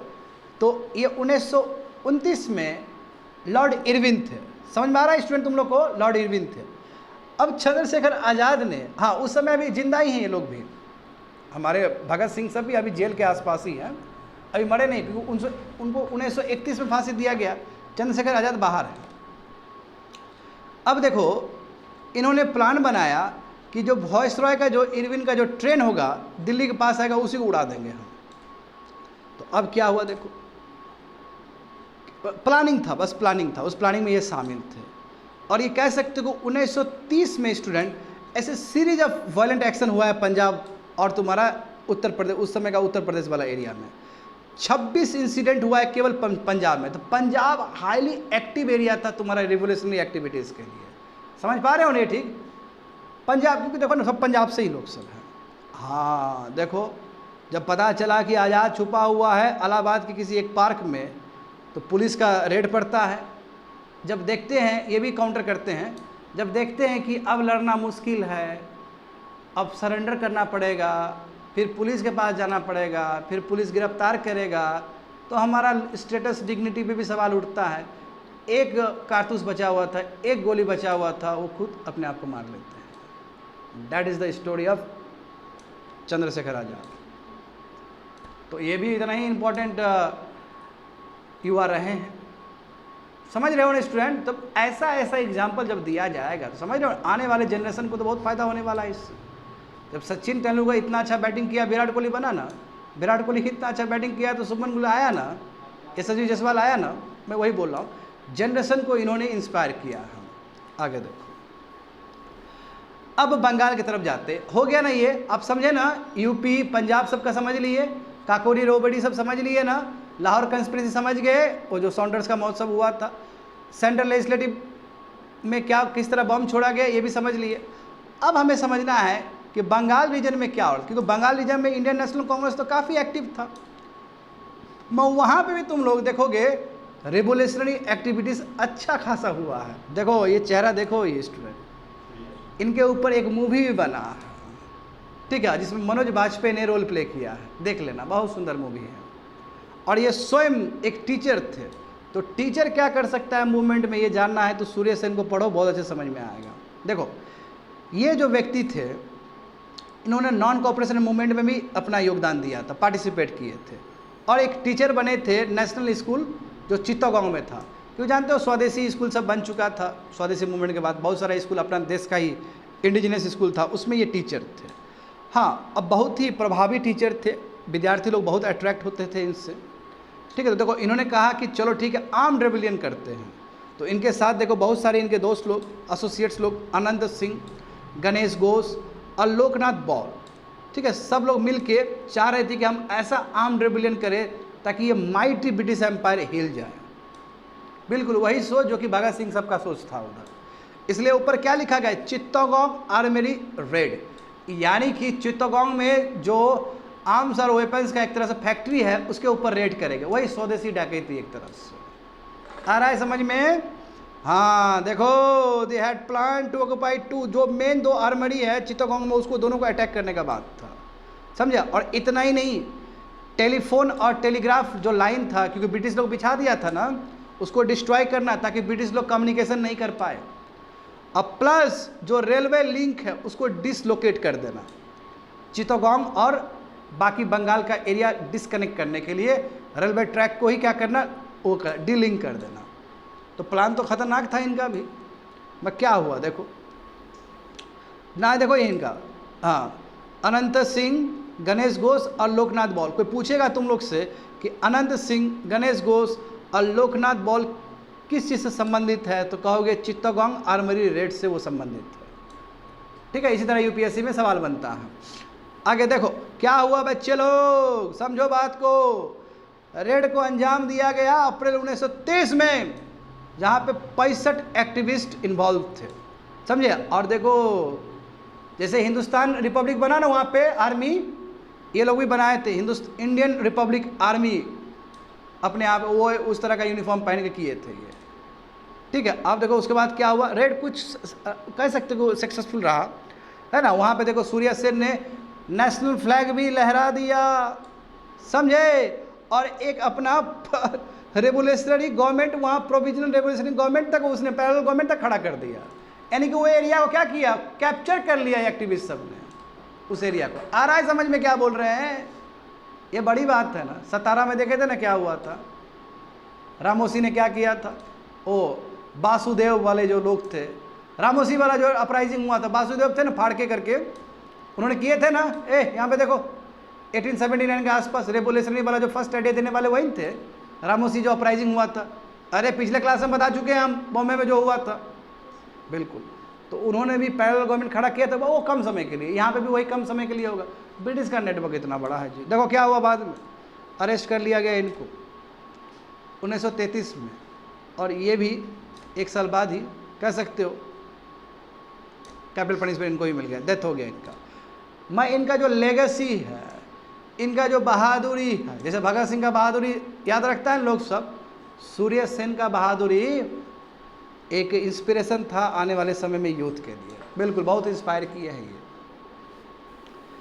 अब देखो, अब तो अभी तक तो पढ़े हो, मगर देखो गर्ल्स, जिसको अब उस समय सोचो, गर्ल्स लोग भी पार्टिसिपेट की थी और सब सूर्य सेन की सब वो कह सकते हो कि स्टूडेंट्स। देखो लार्ज स्केल पार्टिसिपेशन था यंग वुमेन का वही सूर्य सेन के अंदर, ठीक है। और सूर्य सेन बहुत प्रभावित टीचर थे।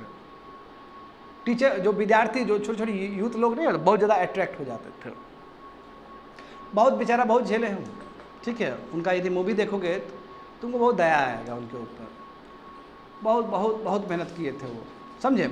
यहाँ पे देखो, ये लोग जो महिला सब है जो फोटो में दिख रहे हैं तुमको, ये लोग देखो घर प्रोवाइड करते थे।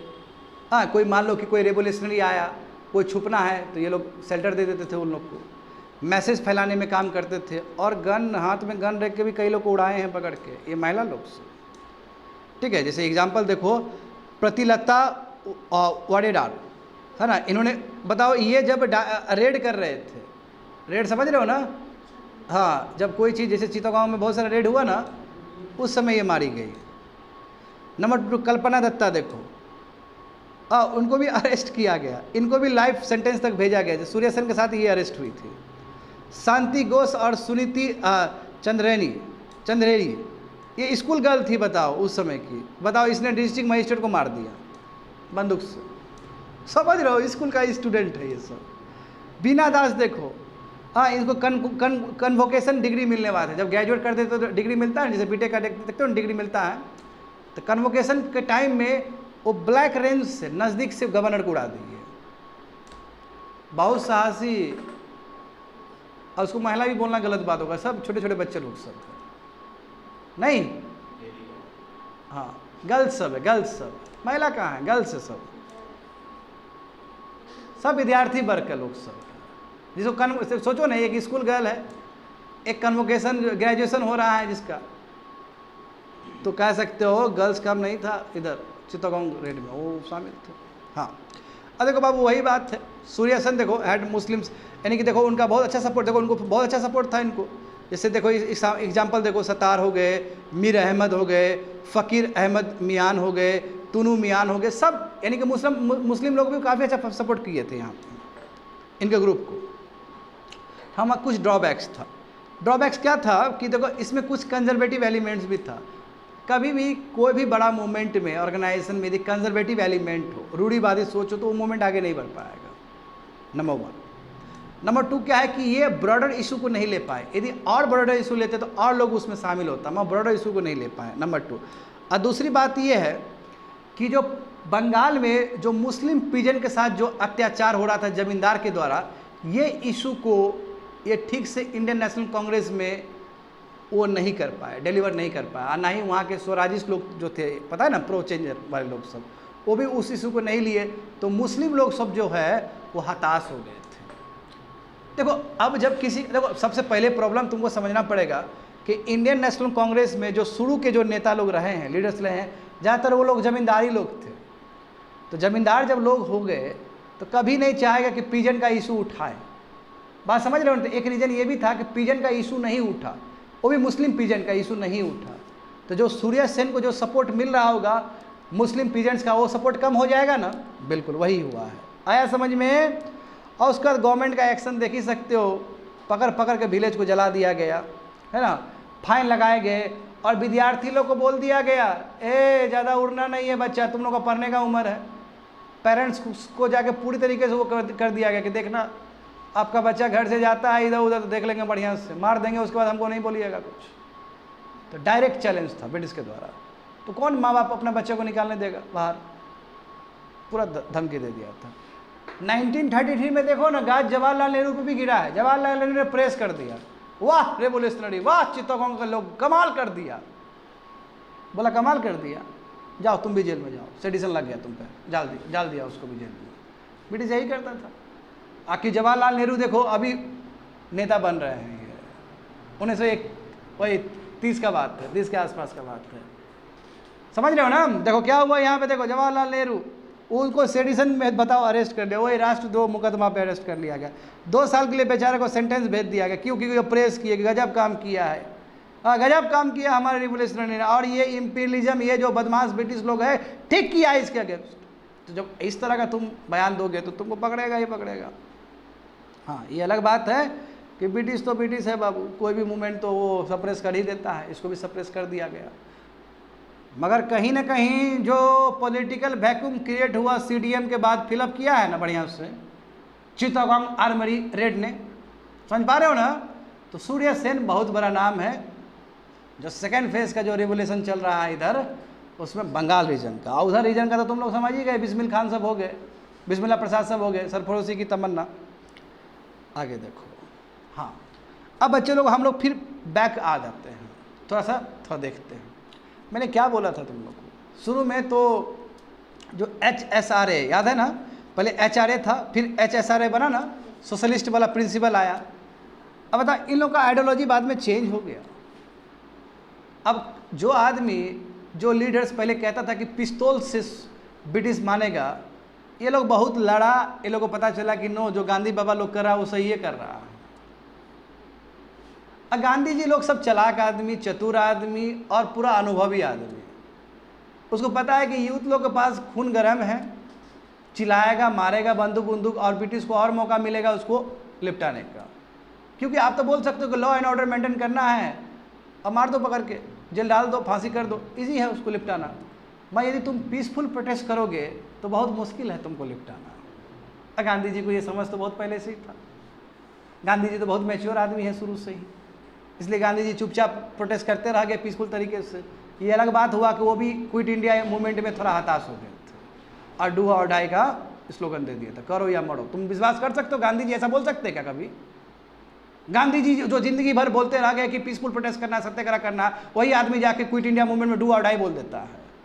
इसका मतलब कहीं ना कहीं गांधी जी भी फ्रस्ट्रेट हो गए थे, बहुत ज़्यादा एक्सेस हो गया। बताओ, तब से हम कर रहे हैं, 1915 में इंडिया आए, हम कब कितना प्रोटेस्ट करें यार, कब निकलोगे तुम लोग यहाँ से? समझ रहे हो ना? यहाँ तो हम सोच रहे थे कि CDM में 1981 में हमको मिल जाएगा आज़ादी, बताओ 21 हो गया, 47 चल रहा है। तो ये तो टू मच हो गया ना। इसका मतलब क्या हुआ, ब्रिटिश किस तरह कब्जा कर रखा था इंडिया को, मतलब किस लेवल पे कंट्रोल होगा ये सोचो ना। और उसमें और कोई नहीं, हमारे इंडियंस ही लोग इंडियंस को मार रहा था। Divide and rule policy, Hindu Muslim का जो चीज़ है जानते हो कितना फ़ायदा उठाया है ब्रिटिश ने, अब बाद में जानते हो पॉलिटिशियन ने उठाया इस चीज़ का। देखो यहाँ पे समझो कि रिवोल्यूशनरी आइडियोलॉजी में क्या किस तरह का शिफ्ट हुआ है। There was ideological transformation. बताओ, रिवोल्यूशनरी मूवमेंट में ट्रांसफॉर्मेशन, आइडियोलॉजी का ट्रांसफॉर्मेशन है। अब ये लोग क्या सोच रहे हैं कि पिस्तौल उस्तौल वाला काम नहीं करते हैं, अब सोशलिस्ट थॉट को बढ़ाना है, अब मासेस के ऊपर काम करना, मासेस का उत्थान करना है। बताओ, पूरा शिफ्ट हो गया। पहले क्या था कि ब्रिटिश को हिलाना है, जो ब्रिटिश के अंदर जो दहशत है उसको क्रिएट करना है, और लोग के मन में जो डर है उस डर को खत्म करना है ब्रिटिश के अगेंस्ट। अब क्या हो गया, शिफ्ट हो गया कि अब क्या करना है, मासेस का अपलिफ्टमेंट करना है। चेंज हो रहा है ना आइडियोलॉजी। देखो अब यहाँ पे समझो बच्चे लोग, मैनिफेस्टो देखो ना तुम लोग 1925 का, HRA का मैनिफेस्टो देखो। बताए थे ना HRA लगभग ख़त्म हो गया जब सबको पकड़ा था, बिस्मिल खान सबको जेल में डाल दिया, फांसी दे दिया। देखो उस समय देखो क्या बोला गया कि HRA stood for abolition of all systems which made exploitation of man by man possible. यानी कि हर वो व्यवस्था को ख़त्म करना चाहता है HRA जिसके वजह से एक आदमी दूसरे आदमी का शोषण कर रहा है। वो डायरेक्ट ब्रिटिश को बोल रहा है और कुछ नहीं। बात समझे? हम रेलवे को नेशनलाइज करना चाहते हैं और भी ट्रांसपोर्टेशन तरीक़ों को नेशनलाइज करना चाहते हैं। हम चाहते हैं कि सभी लोग को जॉब मिले। हम चाहते हैं कि लेबर और पिजन ऑर्गेनाइजेशन भी तैयार हो ताकि जो तबका लेबर क्लास, पिजन क्लास जिसको दिक्कत हो रहा है उसका जो ग्रीवांसेस है, उसका जो दुख है वो लोग सुने और समाधान दे। तो इसका मतलब क्या है, टोटली आइडियोलॉजी चेंज। अब मासेस को लेके चलने का बाद, क्योंकि उसको पता चल गया कि मासेस यदि हाथ में नहीं आएगा तो कुछ नहीं होने वाला है। यहाँ झाल बजाते रहेंगे कुछ नहीं होने वाला, लोग मरेंगे कुछ नहीं होने वाला है। मासेस होना जरूरी है और गांधी जी वही कर रहे हैं, सब मासेस को एक्टिव कर रहे हैं। गांधी जी का मूवमेंट देखोगे CDM से ज़्यादा तुम्हारा शुरू में सिविल डिसोबीडियंस मूवमेंट हुआ है ना, पहले नॉन कॉपरेशन मूवमेंट हुआ। नॉन कॉपरेशन मूवमेंट के कंपेयर में CDM में ज़्यादा लोग जुटे थे। तो गांधी जी तो सब समझते थे इस चीज़ को। गांधी जी ही पहला आदमी थे जिन्होंने कहा कि महिला भी होना चाहिए रेवोल्यूशन में, महिला भी होना चाहिए प्रोटेस्ट में। नहीं तो महिला लोग प्रोटेस्ट में आती कहाँ थी।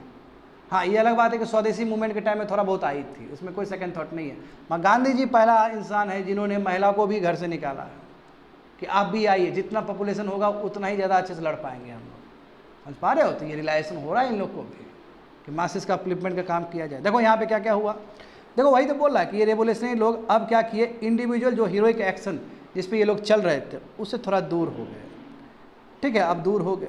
अब ये लोग चाह रहे हैं कि नो, अब क्या करें, लोगों को रेवोल्यूशनरी को बोले कि आप मासेस के अपलिफ्टमेंट के लिए काम करिए। देखो बिस्मिल ने क्या कहा था, बिस्मिल कहा था कि हम कम्युनिज्म पे पूरा बिलीव करते हैं, वही कम्युनिज्म जहाँ पे इक्वल डिस्ट्रीब्यूशन ऑफ वेल्थ होना चाहिए, क्योंकि हर एक जितने भी ह्यूमन बींग है सबको अधिकार है जो भी नेचर में प्रोडक्ट है। सही बात है ना, जो भी नेचुरल प्रोडक्ट है सबको अधिकार है लेने का। तो क्यों बीटीसी इस नेचुरल रिसोर्सेज को कब्जा कर रखे, हमारे रिसोर्सेज को बर्बाद करके रखा था कि नहीं रखा था बीटीसी। और ये एक्चुअली नेचुरल रिसोर्सेज हमारा था ना, इंडियंस का था ना। तो बिस्मिल का मानना है कि जितने भी नेचुरल प्रोडक्ट है हर एक ह्यूमन बींग का अधिकार है उसको पाने का। और यूथ को क्या बोले कि पिस्तौल छोड़ दो, रिवॉल्वर छोड़ दो। देखो ये बोल रहे हैं, बिस्मिल बोल रहे हैं कि पिस्तौल छोड़ दो, रिवॉल्वर छोड़ दो, रेवोल्यूशनरी कंस्पिरेसी मत करो, हिंदू मुस्लिम यूनिटी पे काम करो, और जो कांग्रेस जिस तरह का पॉलिटिकल ग्रुप बना रहे हैं उसके अंदर काम करो, कोई दिक्कत नहीं है। तो हम कह सकते हैं कि आइडियोलॉजी पूरा शिफ्ट हो गया। जब क्रैकडाउन पड़ा है पीछे से, इनको भी अब समझ में आ गया कि रिवोल्यूशनरी एक्टिविटी करने से कुछ हासिल नहीं होने वाला है, ये इंडिविजुअल हीरोइज्म से देश आज़ाद नहीं होने वाला है। बात समझ में आ रहा है ना। तो हम कह सकते हैं कि ये अपने आप में विचित्र चीज़ है कि शिफ्ट हो गया। अब यहाँ पे देखो, अब भगत सिंह के बारे में देखो ना तुम लोग, भगत सिंह के बारे में देखो, यहाँ पे समझो कि रेवोल्यूशन डज ना, देखो अब रेवोल्यूशन का परिभाषा देखो। रेवोल्यूशन का मतलब ये नहीं होता कि वायलेंस करना। रेवोल्यूशन का मेन जो इरादा है कि इम्पीरियलिज्म को बाहर करना और उससे एक ऐसा व्यवस्था क्रिएट करना जिससे एक्सप्लॉयटेशन जो हो रहा है मैन बाय मैन ये ना हो सके। तो भगत सिंह देखो, भगत सिंह क्या बोलते हैं, भगत सिंह कहते हैं कि रिवोल्यूशन होना चाहिए, मासेस के द्वारा होना चाहिए और मासेस के लिए होना चाहिए, यानी कि सभी लोग आए और सभी लोग इकट्ठा हो सभी लोग के लिए, यानी कि देश के लिए। देश विशाल है, इसमें एक आदमी काम करेगा तो नहीं होने वाला है, सभी आदमी को आना चाहिए कंट्री के कॉज के लिए। समझ गए ना। देखो भगत सिंह ने पंजाब नौजवान भारत सभा भी बनाया था शहादत देने से पहले 1926 में, ताकि यूथ को मैसेज दे सके, पीजेंट्स को मैसेज दे सके, वर्कर को मैसेज दे सके। ये कहते थे कि रियल जो रेवोल्यूशनरी आर्मी है वो टाउन में नहीं है, शहर में नहीं है, सब गांव में है और फैक्ट्री में है। गांव में मतलब क्या, पीजेंट्स में। फैक्ट्री का मतलब क्या, लेबर है सब। यानी कि जुटाना चाह रहे हैं मासेस को, समझ रहे हो ना। ये भी तो स्टैंड चेंज ही ना है।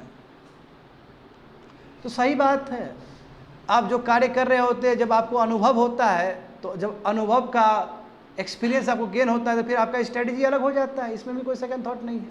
आ रहा है समझ में। जो पिस्टल उठा के जो मारने वाला आदमी था, जो ऐसा सोच था, उसका आइडियोलॉजी में शिफ्ट हो रहा है। देखो यहाँ पे भगत सिंह और सुखदेव ने लाहौर स्टूडेंट्स यूनियन भी ऑर्गेनाइज किया था ताकि विद्यार्थी लोग को लीगल एड मिल सके, इन लोग को समझ आ सके ब्रिटिश के बारे में। तो भगत सिंह ने कुछ कहा है, कोटेड अनकोटेड देखो वही चीज़ है। Revolution does not necessarily involve sanguinary strife not is there is a place in its personal vendetta. बोले कि रेवोल्यूशन जो चीज़ है ये केवल लड़ने का चीज़ नहीं है और ना ही एक ऐसा चीज़ है जहाँ पे अपना पर्सनल चीज़ को निकाला जाए। पर्सनल जो खुन्नस है उसको निकालने के लिए रेवोल्यूशन नहीं है। ना ही ये बम और पिस्तौल का चीज़ है। रेवोल्यूशन का मतलब है चीज़ बीज को चेंज करना, जो इनजस्टिस वाला चीज़ है उसको चेंज करना, ये रेवोल्यूशन है। तो शब्द से पता चल रहा है इनका। ये पूरा मार्क्सिज्म वाला बिलीव करते थे। मार्क्सिज्म जानते हो ना, मार्क्स, कार्ल मार्क्स का जो है। कार्ल मार्क्स क्या बोलते थे कि गरीबी कोई विरासत का देन नहीं है, गरीबी राज्य की वजह से होता है। New concept to the world. राज्य चाहे तो तुमको अभी अमीर बना सकता है, तुमको पैसा दे देगा, हो गया तुम अमीर बन गए। तो राज्य चाहे तो ठीक कर सकता है ना तुरंत चीज़ों को। पहले लोग सोचता था कि गरीबी विरासत का देन है, बाप गरीब था बेटा भी गरीब है, वो गरीब तो उसका बेटा भी गरीब, यही नहीं सोचते हम लोग। मगर राज्य चाहेगा बाबू चुटकी में तुमको अमीर बना सकता है, तो राज्य चाहे तब ना। यही कार्ल मार्क्स है, यानी कि जो वर्किंग क्लास को दबा कर रखे, जानबूझ के दबाया जा रहा है कैपिटलिस्ट क्लास के द्वारा। मेन फाइट तो वही था ना उनका, कैपिटलिस्ट क्लास वर्सेस वही वर्किंग क्लास।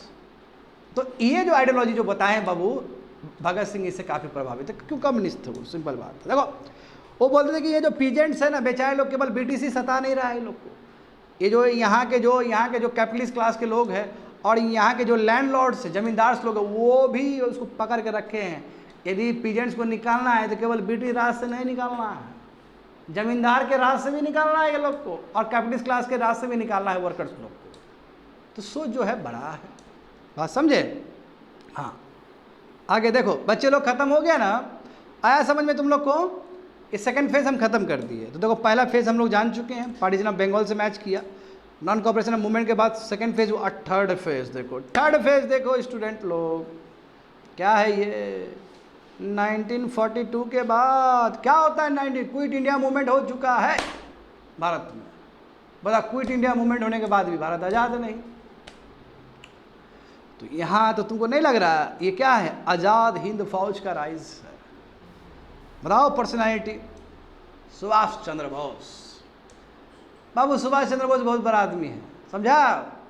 सुभाष चंद्र बोस बहुत पॉपुलर आदमी है इंडियन नेशनल कांग्रेस के अंदर। अरे सुभाष चंद्र बोस आदमी सिविल सर्वेंट है और इंडिया टॉप किए थे वो रैंक, समझा। तुम लोग अभी पास नहीं करता, उस समय वो सिविल सर्विस पास करके बैठे हुए आदमी हैं। अच्छा रैंक आया था, 5 या 6ठा रैंक था उनका पूरा ऑल इंडिया में। छोड़ दिए, बोले नहीं चाहिए हमको, देश के लिए लड़ना है, समझे। बताओ वो आदमी नहीं लगता है कि तुमको अभी के जो NSA जो अजय डोभाल है, वो तो IPS है, IPS थे ना केरल कैडर के, क्या बन गए वो, जासूस बन गए ना बहुत बड़ा। तो तुमको नहीं लगता ये भी सिविल सर्वेंट ही थे। ये आदमी तो और क्या बन गया, नहीं मतलब एक्सट्रीम टैलेंटेड ना। केवल इंडिया तक ही बात नहीं था सुभाष चंद्र बोस का, वो तो हर पावर से मिलने के लिए जा रहे थे। जो सेकंड वर्ल्ड वॉर में ब्रिटिश का अगेंस्ट था, चाहे जापान हो चाहे जर्मनी हो, हिटलर से भी मिले थे। अब मैं हिटलर का कहानी थोड़ी देर बताऊंगा मैं तुम लोग को, बहुत इंटरेस्टिंग कहानी है हिटलर और इसका। हिटलर इंडिया को पसंद नहीं करता था, इंडियंस लोग को बोला था कि सब बेकार है, घिनाता था, बोले ये दूषित रेस, इंडिया का रेस को बोलता है बेकार है, ये नालायक है, तभी तो गया है ब्रिटिश के नीचे। ये तुम पढ़ो जाके, तुम हिटलर का बुक पढ़ो जाके, पता चल जाएगा तुमको हिटलर क्या सोचता था इंडियंस के बारे में। एनीवे आगे देखो, ये समय है सुभाष चंद्र बोस का। देखो सुभाष चंद्र, हरी पूरा सेशन बताएंगे इंडियन नेशनल कांग्रेस पढ़ोगे तो एक सेशन में ना मन मुटाव हो गया, थोड़ा सा एक मन मुटाव हो गया, क्योंकि उस समय ना ये जीत गए थे। सुभाष चंद्र बोस फिर से सेकंड टेन्योर में आ गया था। प्रेसिडेंट होता है ना इंडियन नेशनल कांग्रेस के, प्रेसिडेंट बनेंगे ना, जैसे बोले ना 31 में कराची सेशन में कौन थे, सरदार वल्लभ भाई पटेल। एक सेशन में नेहरू जी भी रहेंगे। आने वाले समय में तुमको देखो बच्चों, वही पूर्ण स्वराज 1931 में हुआ था कराची सेशन। ये जो सुभाष चंद्र बोस है तो एक टेन्योर तो अपना 5 साल की है, इनका अपना टेन्योर एक 5 साल बोले, एक साल के लिए होता है आई थिंक। तो ये अपना बढ़िया से गए, सेकेंड टेन्योर के लिए भी इनको चुन लिया गया। मगर गांधी जी चाहते थे कि दूसरा कोई वल्लभ भाई पंत बने, तो गांधी जी चाह रहे वो बने और सुभाष चंद्र बोस चुन लिए गए। तो बाद में सुभाष चंद्र बोस ने रिजाइन कर दिया, बोला क्या खटपट करेंगे, वो भी गांधी जी चाहते हैं उसको छोड़ दो उसको। और उसके बाद वो इंडियन नेशनल कांग्रेस से वो कर दिए, इस्तीफा दे दिए। तो वो आदमी शांत बैठने वाला नहीं है, उसको प्लेटफॉर्म की जरूरत नहीं है, वो प्लेटफॉर्म खुद बना लेगा। मतलब वो देश के लिए कहीं से भी जाके लड़ेगा, वो चाहे वो इंडियन कांग्रेस में रह के लड़ेगा, चाहे वो अंडरग्राउंड लड़ेगा, चाहे वो सिंगापुर में लड़ेगा, चाहे वो जापान में लड़ेगा, चाहे वो जर्मनी में लड़ेगा, वो कहीं रहेगा इंडिया के लिए लड़ेगा। ऐसा पर्सनैलिटी है, ये भी अद्भुत पर्सनैलिटी है। क्योंकि इंडियन नेशनल कांग्रेस का जो मेंबर रहा है, सोच रहे हो छोड़ने के बाद वो बैठा नहीं है। देखो क्या हुआ है, तो बोस ने अप्रैल 1939 को इंडियन नेशनल कांग्रेस का जो प्रेसिडेंसी से उसको रिज़ाइन किया, नंबर 1। आज मई में जाके देखो, बहुत कम समय में जाके उन्होंने एक फॉरवर्ड ब्लॉक का निर्माण किया, एक नया पार्टी कांग्रेस के अंदर ही। जैसे कांग्रेस के अंदर स्वराजिस्ट पार्टी बना था ना, प्रो चेंजर और नो चेंजर, प्रो चेंजर वाले स्वराजिस्ट पार्टी थे। जब NCM ड्रॉप हो गया था तब समझ में आ रहा है क्या बोल रहे हैं। तो फॉरवर्ड ब्लॉक, आप देखो फॉरवर्ड ब्लॉक क्या काम करता है आगे जाके। मार्च 1940 में एक एंटी कंप्रोमाइज कॉन्फ्रेंस रखा गया रामगढ़ में, जहां पे किसान सभा और फॉरवर्ड ब्लॉक दोनों ही मिल के बोले कि अप्रैल 6 तारीख पूरा देश में पूरा क्या होगा, प्रोटेस्ट होगा। समझे, प्रोटेस्ट होगा। किसको प्रोटेस्ट होगा, किस लिए प्रोटेस्ट होगा, किस लिए स्ट्रगल होगा, ताकि किसी तरह का हेल्प अब ब्रिटिश को ना मिल सके। समझे, मैन से, मनी से और मटेरियल से, यानी कि ये 3 चीज़ ब्रिटिश को नहीं मिलना है। और लोग सब काफ़ी अच्छा खासा पार्टिसिपेशन भी किए थे मार्च 1940 में। तो इसमें फॉरवर्ड ब्लॉक का योगदान है और प्लस किसान सभा, दोनों मिलकर। किसान सभा वही इंडियन नेशनल कांग्रेस का एक किसान सभा भी चला था, अवध किसान सभा, बहुत ऑल इंडिया किसान सभा, बहुत सारा सभा सब था। बेचारे बोस को अरेस्ट कर लिया गया जब वो प्रोटेस्ट कर रहे थे, जब वो सत्याग्रह कर रहे थे। बच्चे लोग, तुम लोग को याद है 1756 Siraj ud-Daulah black hole tragedy, black hole tragedy, जहाँ पे कुछ इंग्लिश मैन को रख दिया गया और जिसमें अधिकतर 120 प्लस लोग मर गए थे। तो इसका बहुत बड़ा हवा बनाया गया, ब्रिटेन में दुनिया भर का चीज़ पढ़ाया गया, है ना। और उसके 1 साल में जानते हो कि बैटल ऑफ प्लासी भी हो गया। अब देखो ब्रिटिश लोग कितना गंदा आदमी कि ब्लैक होल ट्रेजेडी पे ये लोग एक मोनूमेंट बनाना चाह रहा था कि देखो इंडियन जिसको दबा के रखे ये अच्छा आदमी लोग नहीं है। मैसेज देने के लिए, बताओ 200 साल पुराना वाला बीता हुआ चीज़ वहाँ पे वो गड़ा मुर्दा उखाड़ रहा है बैठ के। इस चीज़ को लेकर प्रोटेस्ट कर दिए। कौन प्रोटेस्ट किए? सुभाष चंद्र बोस। क्या फालतू का ब्रिटिश कर रहा है, क्या ब्लैक होल ट्रेजेडी, क्या ब्लैक होल, तुम तो पूरा देश को बर्बाद करके रखा है, क्या तुम याद दिला रहा है वो सब चीज़। तो उनको गिरफ्तार करके जेल में डाल दिया गया। तुमको लगता है वो रहने वाले हैं वहाँ पे, फिर वहाँ से भाग जाएंगे ये। समझ में आ गया? तो बोस को अरेस्ट किया क्योंकि वो सत्याग्रह कर दिया कि ये मोनूमेंट झूठ मूठ का कलकत्ता होलवेल में बनाया जा रहा है ब्लैक होल ट्रेजेडी को याद दिलवाने के लिए, ठीक नहीं है देश के लिए। जुलाई 1940 में गिरफ्त कर गया इनको। अब देखो क्या क्या हुआ बच्चे लोग, भागे वो, जेल से भाग गए बच्चे लोग, है ना, मूंछधारी लगा के भाग गए वो। तो इंडिया से पेशावर गए, पेशावर मतलब अभी का पाकिस्तान कह सकते हो, पेशावर गए। फिर रसिया के पास हेल्प लेने के लिए गए वो, रसिया के पास। वहाँ जानते हो कि रसिया ब्रिटिश का एलाई है सेकेंड वर्ल्ड वार में। हताश हो जाएंगे वो, निराश हो जाएंगे, क्योंकि रसिया से तो हेल्प मिलने वाला है ही नहीं, क्योंकि रसिया खुद तुम्हारा ब्रिटेन का हिस्सा बन गया। ब्रिटेन और रसिया साथ में लड़ा था, एक साइड था वो। देखो वही लिखा गया कि रसिया ज्वाइन नहीं की, ज्वाइन एलाइज, इसलिए बोस उससे हेल्प नहीं लिए। फिर कहाँ जाएंगे? जर्मनी में जाएंगे। क्यों? जर्मनी अपोजिट पार्टी है ब्रिटिश का। और जर्मनी में कौन है? जर्मनी में कौन है अभी? Nazi, Hitler. हिटलर से सब खौफ खा रहा है। हिटलर तो बहुत पावरफुल हो गया था ना, हिटलर इतना पावरफुल था तक ब्रिटेन को चूना लगाना पड़ा उसको। बोलते ना कि हिटलर को आप समझो ना, हिटलर को आप वो कर अपीस कर रहा है सब। हिटलर बहुत पावरफुल बन गया था उस समय, नहीं लग रहा था कि जर्मनी हारेगा फिर। वो तो चर्चिल का दिमाग चला और चर्चिल जीत दिया, झूठ झूठ बोल के जीता दिया। रेडियो में बोल दिया कि हमारा आर्मी लोग बहुत अच्छा काम कर रहा है, टेंशन मत लो। वो झूठ बोला था उसने, और वही झूठ बोलने की वजह से इंग्लैंड जीता, नहीं तो इंग्लैंड तो हार जाता। वो चर्चिल इसलिए बहुत बड़ा नाम है, उस समय प्राइम मिनिस्टर चर्चिल थे। अब समझो, अभी पहले जापान का समझते। जापान में गया, थोड़ा 1-2 इंसिडेंट बताना है मुझे। देखो इधर देखो, जापान में क्या हुआ, सॉरी जापान बोले, जर्मनी में गए, हिटलर से मिलना है। तो हिटलर का क्या होता था कि हिटलर का अपना बॉडी पार्ट होता था। हिटलर ऐसा आदमी बहुत सारा घूम रहा है ताकि मेन हिटलर को मार ना सके। यही होता है, बड़ा बड़ा लोग करते हैं, है ना। सेम टाइप का आदमी बना दिया, और उसको भी वही VIP ट्रीटमेंट ही मिलेगा। और नया चीज़ नहीं है, पहले भी बहुत सारे राजा लोग कर चुके हैं सब चीज़। तो एक प्रसंग आता है, मैंने कहीं से पढ़ा है ये चीज़। तो जब सुभाष चंद्र बोस गए तो हिटलर आया, तो सुभाष चंद्र बोस बोले कि भाई ये तो हिटलर है नहीं। वो पहचान लिए, हिटलर को देख के ही पहचाने कि हिटलर नहीं है। तो बोला कि ओरिजिनल जो हिटलर है उसको बुलाइए ना, उनसे मिलना है। तो इससे इम्प्रेस हुआ हिटलर। मतलब इसका सेंस, क्योंकि हिटलर जो पूरा दुनिया को हिला कर रख दिया है, वो इतना ऑर्डिनरी तरीके से मिलेगा क्या? उसका मिलने का तरीका, उसका बॉडी का जो एनर्जी है वो तो डिफरेंट रहेगा ना। तो वो एनर्जी लेवल से ही, वो जानते हो लीडर है, लीडर को आराम समझ सकता है आँख से ही, है ना। लीडर सुभाष चंद्र बोस खुद इतने बड़े लीडर है, वो आराम समझ सकते हैं। फिर जो मेन आया जर्मनी के, वो दिया। हाँ, मगर हिटलर इंडियंस के बारे में पॉजिटिव नहीं सोचता था, समझे ना। और सबसे बड़ा जो रीज़न कहता था कि इंडिया यदि ब्रिटिश का गुलाम बना है तो इम्प्योर रेस के वजह से, जो यहाँ पे उल्टा पुल्टा तरीके से शादी जो इंडिया में हुआ, जो रेस ख़त्म हुआ, जैसे एक रेस का आदमी दूसरे रेस के साथ शादी कर ले तो उससे रेस मिक्स हो जाता है और वो प्योर नहीं रहता है, इम्प्योर होता है। हालांकि मैं हिटलर के पर्सपेक्टिव से बता रहा हूँ, ऐसा चीज़ सही नहीं है, क्योंकि जो हिटलर जो था वो तो पूरा रेसिज्म पे ही काम किया, तभी तो ज्यूस को पूरा मरवा दिया, जेनोसाइड करवा दिया। तो बोलता था कि इंडियंस यदि आज गुलाम है तो अपने रीजन से, इम्प्योर रेस के वजह से, ऐसा हिटलर का सोच था। एनीवे देखो यहाँ पे क्या हुआ। अब जो देखते हो सुभाष चंद्र बोस को जो नेताजी का जो खिताब मिला, टाइटल मिला, वो जर्मन लोग ही दिए हैं। अभी भी बोलते ना नेताजी सुभाष चंद्र बोस, समझ में आ रहा क्या बोल रहे हैं? नेताजी सुभाष चंद्र बोस का जो टाइटल मिला नेताजी, वो कौन दिया है? जर्मन पीपल ने दिया है। यहाँ पे समझो, तो जर्मनी गए लास्ट दिसंबर नवंबर 1941 में, तो वहाँ पे हिटलर के मदद से उन्होंने फ्रीडम आर्मी बनाया, वही मुक्ति सेना। ये मुक्ति सेना कौन है?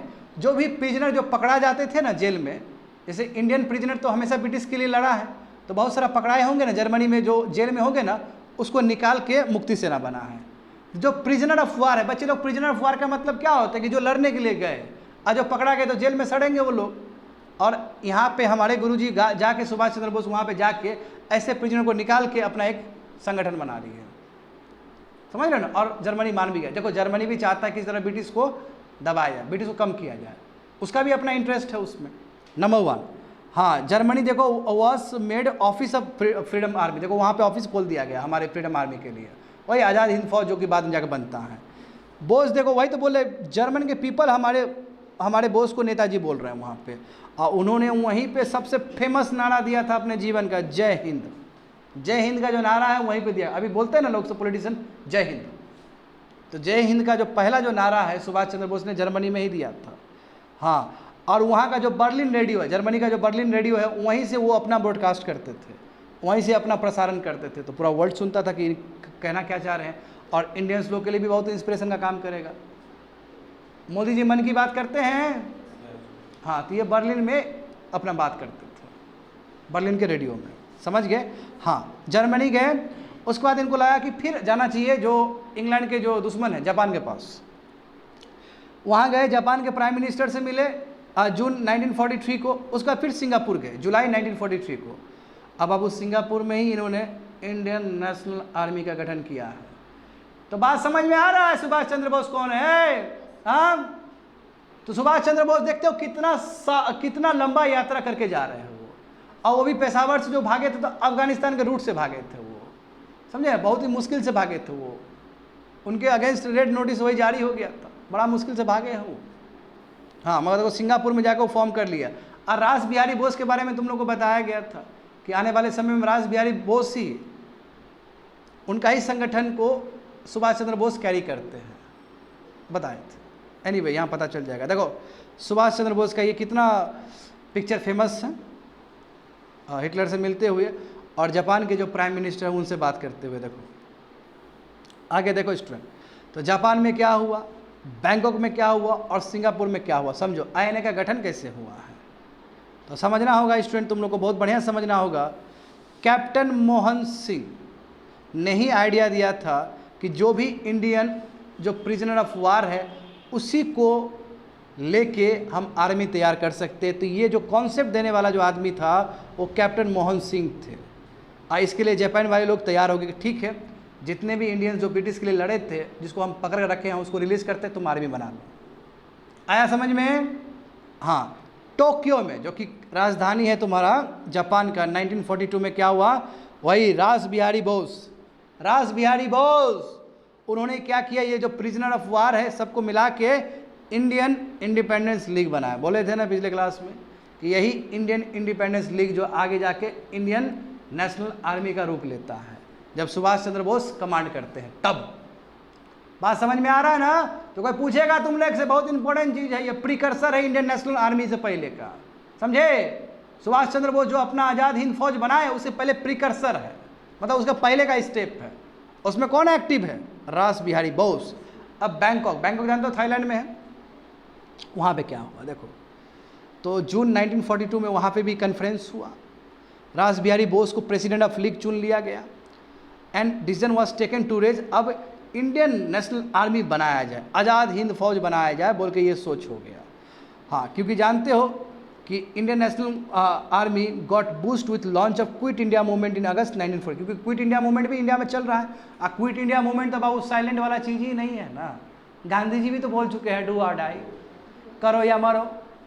तो एक और इम्पेटस गया कि हाँ सही वक्त था, आर्मी बड़ा आर्मी बनाते हैं, बड़ा आर्मी बनाते हैं, काम आएगा। तो इस तरह का चीज़ बैंकॉक कॉन्फ्रेंस में हुआ, समझे। और बैंकॉक कॉन्फ्रेंस में सुभाष चंद्र बोस को बुलाया गया कि आप आइए, समझे।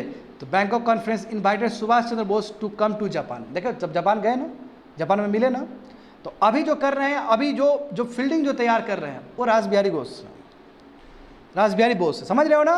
रासबिहारी बोस जापान में भी एक्टिव है, पहले आइडिया उन्होंने ही दिया था, बैंकॉक में उनको प्रेसिडेंट चुन लिया गया। अब सिंगापुर में क्या होगा, जापान से फिर सिंगापुर आए, वो जापान में मिले प्राइम मिनिस्टर से, उनसे फोटो भी देखे हो तुम लोग।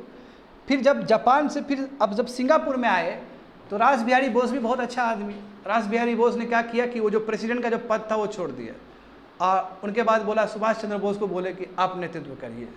ये भी महानता है उनका, क्योंकि देखिए he is a very dashing personality, बहुत कुछ जानते हैं, इनको ही दे दिया जाए लीडरशिप। देखो क्या हुआ, जुलाई 1943 को सुभाष चंद्र बोस रासबिहारी बोस से मिले और उन्होंने चेयरमैनशिप से, यानी कि जो इंडियन इंडिपेंडेंस लीग का जो चेयरमैन से, उनसे क्या किया, इस्तीफा दिया और बोस जी को बना दिया चेयरमैन। देखो अब बोस जी देखो इस चीज़ को आगे बढ़ा देते हैं, आज़ाद हिंद सरकार वहाँ पे बनाए अक्टूबर 1943 को, वही provisional government of free India बनाए, ठीक है, वही जापान के हेल्प से, एलाइड पावर के हेल्प से। और फेमस स्लोगन दिए हैं, तुम लोग को लग रहा होगा कि भारत से स्लोगन दिया गया, नो, भारत से स्लोगन नहीं दिया गया, तुम हमको खून दो हम तुमको आज़ादी देंगे, ये मलाया से दिया गया चीज़ है, वही सिंगापुर से दिया गया चीज़ है। ये जय हिंद का भी नारा जर्मनी से दिए, और मलाया पेनिनसुला जो कि सिंगापुर में कह सकते हो, अभी का तो थोड़ा अलग हो गया स्ट्रक्चर, मलाया जगह से दिया गया चीज़ है, सिंगापुर से बोला हुआ चीज़ है। और एक वुमेन रेजिमेंट भी तैयार किया गया है, महिला का जो एक रेजिमेंट, और रेजिमेंट का नाम क्या रखा गया, रानी झांसी रेजिमेंट। समझ रहे हो बच्चे लोग, यानी कि तैयारी हो रहा है, ये कम नहीं है, समझे। अपना भर तो बहुत कोशिश कर रहे हैं ये। आगे देखो, हाँ समझ में आया, इंडिपेंडेंस लीग, ठीक है, यही बात में जाके आज़ाद हिंद फौज बना ना, under the leadership of Subhash Chandra Bose. Give me blood and I shall give you freedom, दे दूंगा आज़ादी, ब्लड दो। ये नारा कितना फेमस हुआ सुभाष चंद्र बोस का, है ना। किसी किसी नेता का दिया हुआ चीज़ अभी तक फेमस है। जैसे मैं बात करूं लाल बहादुर शास्त्री का जय जवान जय किसान, कितना फेमस हुआ, नहीं। डू और डाई, क्विट इंडिया मूवमेंट का, वो भी उतना ही फेमस है, करो या मरो। अब यहाँ पे देखो बाबू, सिलसिलेवार तरीके से घटना देखो क्या हुआ है, और इतना संगठन बनने के बाद भी कैसे फेल हो गया है, थोड़ा ये समझना पड़ेगा तुम लोग को। देखो नवंबर 1943 समझो, Japan handed over the Andaman and Nicobar island to the Indian national army, दे दिया ना, कैप्चर कर लिया ना बाबू। जापान तो रुकने वाला नहीं है कंट्री, जैसे जर्मनी बहुत पावरफुल, जापान बहुत पावरफुल, पानी पिला कर रखा है जापान अकेले, बाद में जापान और जर्मनी एक साथ हो जाता है, लड़ेगा किसके अगेंस्ट, ब्रिटिश के अगेंस्ट, ब्रिटिश रसिया इसके अगेंस्ट, ब्रिटिश रसिया फ्रांस के अगेंस्ट, दो ब्लॉक बना। तो देखो कब्जा लिया है, इंग्लिश से ले लिया है, जानते हो ना कहानी डेनी से शुरू हुआ था, डेनमार्क वाले लोग, वो अंडमान निकोबार वाला एरिया को रख लिया था ना अपने हाथ में, बाद में उसने ब्रिटिश को बेच दिया ना, अब ब्रिटिश 1943 तक अपने हाथ में ही रखा है। मगर अभी जापान अपने पीक पे है, जापान ने तो मंचूरिया भी नहीं छोड़ा है रीजन, चाइना का जानते हो, और अंडमान निकोबार भी अपने हाथ में रख लिया। बाद में अंडमान निकोबार सुभाष चंद्र बोस को दे दिया कि आप अपना बेस बनाओ, फायदा हुआ देखो। और इसलिए सुभाष चंद्र बोस इनका नाम चेंज करने की कोशिश किए थे कि अंडमान का नाम शाहिद होगा और निकोबार का नाम स्वराज होगा। हालांकि ये सेम प्रपोजल मोदी जी भी जब अपना मिनिस्ट्री में आए थे तो मोदी जी ने भी यही चीज़ रखा था, बिल्कुल। तो भले ही हम लोग अंडमान निकोबार बोलते हैं तो नाम एक्चुअल में चेंज किया गया है, वही, हाँ बिल्कुल, ऑफिशियली वो चेंज करने का बात था। एक बार तुम लोग जाके देख लेना कि ऑफिशियली चेंज हो चुका है कि नहीं चेंज, वहाँ प्रपोजल आया था, मैं 3-4 साल पहले की बात कर रहा हूँ। एनीवे, समझ में आ गया ये चीज़। अब क्या हुआ देखो, जनवरी 19, अभी अंडमान निकोबार में हेडक्वार्टर रहेगा स्टूडेंट। तो 1944 में क्या हुआ घटना कि INA इंडियन नेशनल आर्मी जो है वो अपना हेड क्वार्टर को चेंज करना चाहता है। कहाँ पे? रंगून में। रंगून मतलब बर्मा, बर्मा कैपिटल, अभी का म्यांमार। हाँ बर्मा, याद है ना बर्मा, वही जहाँ पे मिलिट्री जुंटा है अभी, वहाँ पे अपना कैपिटल शिफ्ट करना चाह रहे थे। क्यों? क्योंकि वहाँ से वो कहाँ जाएंगे? दिल्ली चलो, दिल्ली में दिखाना है उसको। दिल्ली चलो भी तो कितना फेमस हुआ इस लोग, है ना। तो आर्मी वही, from there army recruits to march and cry चलो दिल्ली। तो यानी कि पहले रंगून आएंगे, वहाँ पे हेडक्वार्टर बनाएंगे और वहाँ से वो दिल्ली जाएंगे। दिल्ली जाने का मतलब ही क्या कि दिल्ली ही मेन है इंडिया। इंडिया मतलब दिल्ली, दिल्ली रिप्रेजेंटेशन है भारत का। और दिल्ली जाने का मतलब क्या? संघर्ष। मैं क्या हुआ देखो यहाँ पे, तो मैं 1944 देखते जरो बच्चे लोग, कुछ कुछ हुआ है। आई ने advance to Assam through Burma and reach Kohima, यानी कि बर्मा से क्रॉस करते हुए वो नागालैंड आए, वही कोहिमा तक आए। मैं कुछ हुआ है। ये ऐसा पीरियड है स्टूडेंट जहाँ पे जापान ठंडा पड़ गया। जापान अब हार रहा है। जब जापान हार रहा है तो जापान यहाँ से आर्मी निकाल देगा ना अपना। सेकेंड वर्ल्ड वॉर में जानते हो ना, जापान बाद में गिरा ना घुटने का बल, हिरोशिमा और नागासाकी वाला बम। आ रहा है समझ में? कुछ तो पढ़े होगे तुम लोग, हिरोशिमा नागासाकी तो जानते होगे ना। 1945 में तो ख़त्म कर दिया उसको, उसके बाद एंड हो गया सेकेंड वर्ल्ड वॉर। मैं जापान अब ठंडा पड़ रहा है। जब जापान ठंडा पड़ेगा तो उस नॉर्थ ईस्ट में बहुत सारा जापान का जो सैनिक था वो निकल जाएगा। But fail to capture Imphal, Imphal को कैप्चर नहीं कर पाया आयन ने। क्यों? क्योंकि जापानीज लोग जो चीज़ देना चाहिए था वो नहीं दे पाया, वही आर्म्स और एम्यूनिशन नहीं दे, क्योंकि वो खुद अपना हल्का पड़ चुका था, क्योंकि वो वहाँ से निकल रहा था। सिंपल समझो। जुलाई 1944 देखो क्या हुआ। सुभाष चंद्र बोस, आज जो तुम लोग देखते हो father of the nation, Gandhi ji को मिलता है ना टाइटल, एक्चुअली सबसे पहले गांधी जी को फादर ऑफ नेशन किसी ने कहा है तो सुभाष चंद्र बोस, इसलिए वो फेमस हो गया। वो आज़ाद हिंद रेडियो, रेडियो मन की बात करते थे ना ये भी, तो आज़ाद हिंद रेडियो से इन्होंने ही गांधी जी को फादर ऑफ द नेशन कहा। यानी कि देखो, जिस आदमी से इंडियन नेशनल कांग्रेस प्लेटफॉर्म में झगड़ा हो गया था, हाँ पंत को दे दिया गया था ना, वल्लभ भाई पंत को दे दिया गया और वो रिजाइन करके चले गए। मगर ये आदमी देखो, सुभाष चंद्र बोस देखो या गांधी जी देखो, ये लोग पर्सनल वेंडेटा से बहुत ऊपर के आदमी हैं। ये सीखना चाहिए हमें लीडर्स कि कॉमन कॉज के लिए ध्यान है, पर्सनल रंजिश नहीं है।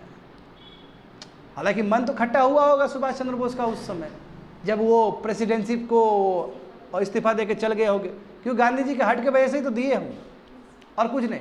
मगर गांधी जी को लेकर सम्मान है इस आदमी के अंदर, तभी तो ये अपना आज़ाद हिंद रेडियो से कहते हैं कि he is the father of the nation. समझ पा रहे हो ना बात को? हाँ, उसको जान ही रहे हो क्या हुआ। देखो वही बात है, सेकेंड वर्ल्ड वार देखो, सेकेंड वर्ल्ड वार का तकदीर हो चुका है, जापान गिर चुका है। जापान गिरने का मतलब क्या कि फिर रंगून में आके ब्रिटिश ट्रूप्स फिर कैप्चर कर लिया। और रंगून में ब्रिटिश ट्रूप्स आने का मतलब क्या कि हेडक्वार्टर, आईएनए का हेडक्वार्टर कहाँ पे? रंगून में है। तो जो इंपॉर्टेंट जो हमारे लीडर्स होंगे आईएनए के, वो पकड़ा जाएंगे ना, और उसको पकड़ के फिर इंडिया लाया जाएगा। इंडिया लाया जाएगा, और जब इंडिया में लाया जाएगा तो ये न्यूज़ उसी तरह न्यूज़ फैलेगा जैसे भगत सिंह को फांसी देने का बात था। आप समझे? तो बहुत बड़ा न्यूज़ बन जाएगा, ये वर्ल्ड इंटरनेशनल न्यूज़ बन जाएगा ये सब चीज़। जब रंगून पे फिर ब्रिटिश फोर्स आया, क्योंकि जापान अपना फोर्स निकाल, मैं बोल रहा था ना, जापान अभी हारना शुरू कर दिया सेकेंड वर्ल्ड वार में। तो जब जापान ने अपना फोर्स निकाला तो फिर ब्रिटिश ने फिर फोर्स कैप्चर किया। और रंगून जानते हो, ऐसे ही बर्मा ब्रिटिश का ही हिस्सा रहा है, तुम लोग जानते हो ना ये चीज़। हाँ, फिर बाद में वो भी आज़ाद, ऑंग सान सू की के जो पिताजी थे वही ना आज़ादी दिलवाए हैं। तो अब पकड़ा जाएगा। देखो यही हुआ 15 अगस्त 1945, with surrender of Japan in the second world war, troops were force to surrender and made prisoner. जो भी था जापान तो सरेंडर कर ही दिया सेकेंड वर्ल्ड वार के बाद, हिरोशिमा नागासाकी के बाद जितने भी प्रिजनर्स थे सबको पकड़ के डाल दिया गया। एनीवे, हाँ, सुभाष चंद्र बोस के बारे में यही कहा जाता है कि एयरबेस में इनका ट्रेन एक्सीडेंट, फ्लाइट क्रैश हुआ और ये ताइवान में गुजर गए। हालांकि इस पर कंट्रोवर्सी है ना, कि सुभाष चंद्र बोस नहीं मरे, फिर इंडिया में आए, गुमनामी बाबा बन के रहे हैं, तो बहुत सारा ये अफवाह भी है। जो भी हो, ऑफिशियली हम लोग कहते हैं कि 1945 में इनका दुर्घटना में मौत हो गया। मगर देखो आईएनए ट्रायल चलेगा ना, रंगून में कैप्चर हुआ, बहुत सारे हमारे लीडर्स को पकड़ के ले जाया जाएगा दिल्ली की तरफ। तो बच्चे लोग समझो, रेड फोर्ट पे, लाल किला में, है ना, आईएनए ट्रायल चला। हमारे जो आईएनए, जो इंडियन नेशनल आर्मी में जो हीरोज सब थे, इनका ट्रायल चला। ट्रायल समझते हो, इनके ऊपर मुकदमा चला जाएगा। 1945 में। देखो 2 साल बाद हमें आज़ादी मिलने वाले हैं। इसमें सबसे खूबसूरत बात क्या है कि इसमें जो लोग शामिल हैं, बड़े बड़े जो लीडर शामिल है, वो उनका नाम क्या है? Captain Prem Kumar Sahgal, captain Shahnawaz Khan and Gurbaksh Singh Dhillon. देखो एक जो पहला आदमी दिख रहा है वो हिंदू है, दूसरा आदमी तुमको दिख रहा है वो मुस्लिम है, और तीसरा आदमी तुमको दिख रहा है वो सिख है। ये तो नेशनल यूनिटी के प्रतीक है। बहुत बड़ा मुद्दा बन जाएगा कि इस देश में हिंदू मुस्लिम सब लोग चाहता है कि आज़ादी हो। बात समझ में आ गया ना? तीनों का रिप्रेजेंटेशन हुआ कि नहीं? हिंदू मुस्लिम सिख है तीनों। अब ये इतना बड़ा नेशनल इशू बन जाएगा स्टूडेंट कि जो बड़े बड़े जो उस समय के जो लॉयर्स सब है, जवाहरलाल नेहरू टाइप के लोग सब, बड़े बड़े लॉयर है वो भी, सब आ जाते हैं इनका केस लड़ने के लिए। और इंडिया में जितने लोग हैं सबका ध्यान अटका हुआ कि क्या हुआ है इन्हें ट्रायल में, क्या हुआ इनके साथ। और यूपीएससी का 2022 या 23 का यही सवाल था कि कैप्टन प्रेम कुमार सहगल, कैप्टन शाहनवाज खान और गुरबाज सिंह डिलोन क्या चीज़ से संबंधित थे? तो आंसर क्या होगा? INA trial. So simple question. देखो वही बोल रहा है कि कांग्रेस लीडर ने भी सिंपैथी दिखाया कि नो, है ना। और प्लस जो हमारे जो ब्रिटिश इंडियन आर्मी में हमारे सिख लोग सब थे ना, उन्होंने भी सिंपैथी जताया कि नो, बचना चाहिए, कुछ नहीं होना चाहिए इन लोग को। आखिर देश के लिए लड़ रहा था ये आदमी लोग, है ना, देश के लिए कुर्बान कर रहा था। वहाँ पे उतना हॉस्टाइल स्थिति में ये लोग रहा है, तो देश के लिए सिंपैथी। देखो बच्चे लोग, ये जो 3 आदमी है सिंबल बन गया कम्युनल हार्मोनी का कि हिंदू मुस्लिम का बात होता है देश में। देखो हिंदू मुस्लिम मिल के लड़ रहा है देश के लिए, समझे, देश के लिए लड़ रहा है। तो एक तरह से जब ऐसा समय जहाँ पे जिन्ना अपना एस्पिरेशन दिखा रहा है, जहाँ पे हिंदू मुस्लिम के वजह से इंडिया पाकिस्तान बनने वाला है, वहाँ पे आईएनए ट्रायल में 2 आदमी दिखा रहा है कि हिंदू और मुस्लिम साथ में ये देश को बना सकता है। ये बहुत बड़ा मैसेज है कि नहीं है? इस समय इंडिया में कितना दंगा हो रहा है वहाँ से, हाँ, यहाँ पे तुम्हारा बंगाल में कितना दंगा हो रहा है, जिन्ना का कितना एस्पिरेशन बढ़ रहा है, कुछ साल में तुम्हारा इंडिया पाकिस्तान बनने वाला है। तो बहुत बड़ा मैसेज है उस समय के लिए। देखो यहाँ समझो, देखो यहाँ पे समझो, भुल्ला भाई देसाई, तेज बहादुर सप्रू, जवाहरलाल नेहरू, असफ अली, ये बड़े बड़े लॉयर है, ये सब आगे केस लड़ने के लिए। हम लड़ेंगे तो हम लड़ेंगे, और सब रेनाउंड लॉयर सब है। ये देखो nationalist lawyer defended their case. Bhulla Bhai Desai led the team of lawyers which also had a star lawyers like Jawaharlal Nehru, Asaf Ali, Tej Bahadur Sapru। देख रहे हो, सब मिल गए ये लोग, बोले कि नहीं केस लड़ेंगे, बजाएंगे इन लोग को हम, हमारे नेशनल हीरो सब है। देखते हो इंडियन नेशनल कांग्रेस ने कितना सपोर्ट कर दिया। हाँ, सुभाष चंद्र बोस कहाँ गए किसी को कुछ पता नहीं, दुख है। और उस समय मीडिया, देखो मीडिया ने भी बहुत कवरेज कर दिया बाबू, फोटोग्राफ सब चल रहा है ना, बहुत डिस्कशन, पूरा वर्ल्ड में ये तुम्हारा चर्चा था ये इस बारे में। तो जाहिर सी बात है लोगों का अटेंशन रहेगा उस पर। तो सिग्निफिकेंस क्या रहा जी आईएनए का? भले ही हम लोग नहीं जीत पाए, ये अलग बात है। इंडियंस कोशिश किया है कि कैसे ब्रिटिश फोर्स से लड़ा जाए इंडिपेंडेंस के लिए। Divide and rule policy British का होने के बावजूद भी हिंदू मुस्लिम सिख एक साथ लड़े हैं देश के लिए। और अच्छी बात है कि महिला भी कम नहीं थी। कैप्टन लक्ष्मी सहगल, देखो फोटो में उनका, देखो फोटो सुभाष चंद्र बोस के बगल में है ना। कैप्टन लक्ष्मी सहगल लीडर बनी थी रानी लक्ष्मीबाई बटालियन की, तो गर्ल भी कम नहीं थी, गर्ल ने भी लड़ा है इस आज़ादी में। समझ गए सिग्निफिकेंस? और भी देखो, हाँ देखो एक इमेज देखो बच्चे लोग कि क्या इमेज लगता था कि इंडियन सोल्जर्स लोग खाली ब्रिटिश का ही गुलाम होता है, ब्रिटिश का ही बात मानता था। ऐसा तो नहीं हुआ। ये आर्मी लोग लड़े कि नहीं लड़े उसके अगेंस्ट? तो वही चीज़ है कि इंडियन सोल्जर्स को, जिसको एक स्टीरियोटाइप था कि मतलब एक पहले से एक इमेज बनाया गया था कि केवल वो ब्रेड और बटर के लिए ही लड़ते हैं, अपने खाने के लिए लड़ते हैं, ब्रिटिश के अंदर लड़ते हैं। तो ये जो स्टीरियोटाइप था, ये जो छवि था, वो धूमिल हो गया, ख़त्म हो गया। इससे पता चला कि यस, ये लोग कभी भी देश के रक्षा के लिए, देश के लिए अपना जान देने के लिए कुर्बान हैं। और बिल्कुल जना गना मना और जय हिंद जो पॉपुलैरिटी जो मिला है वो बिल्कुल आईएनए से ही रिलेटेड है।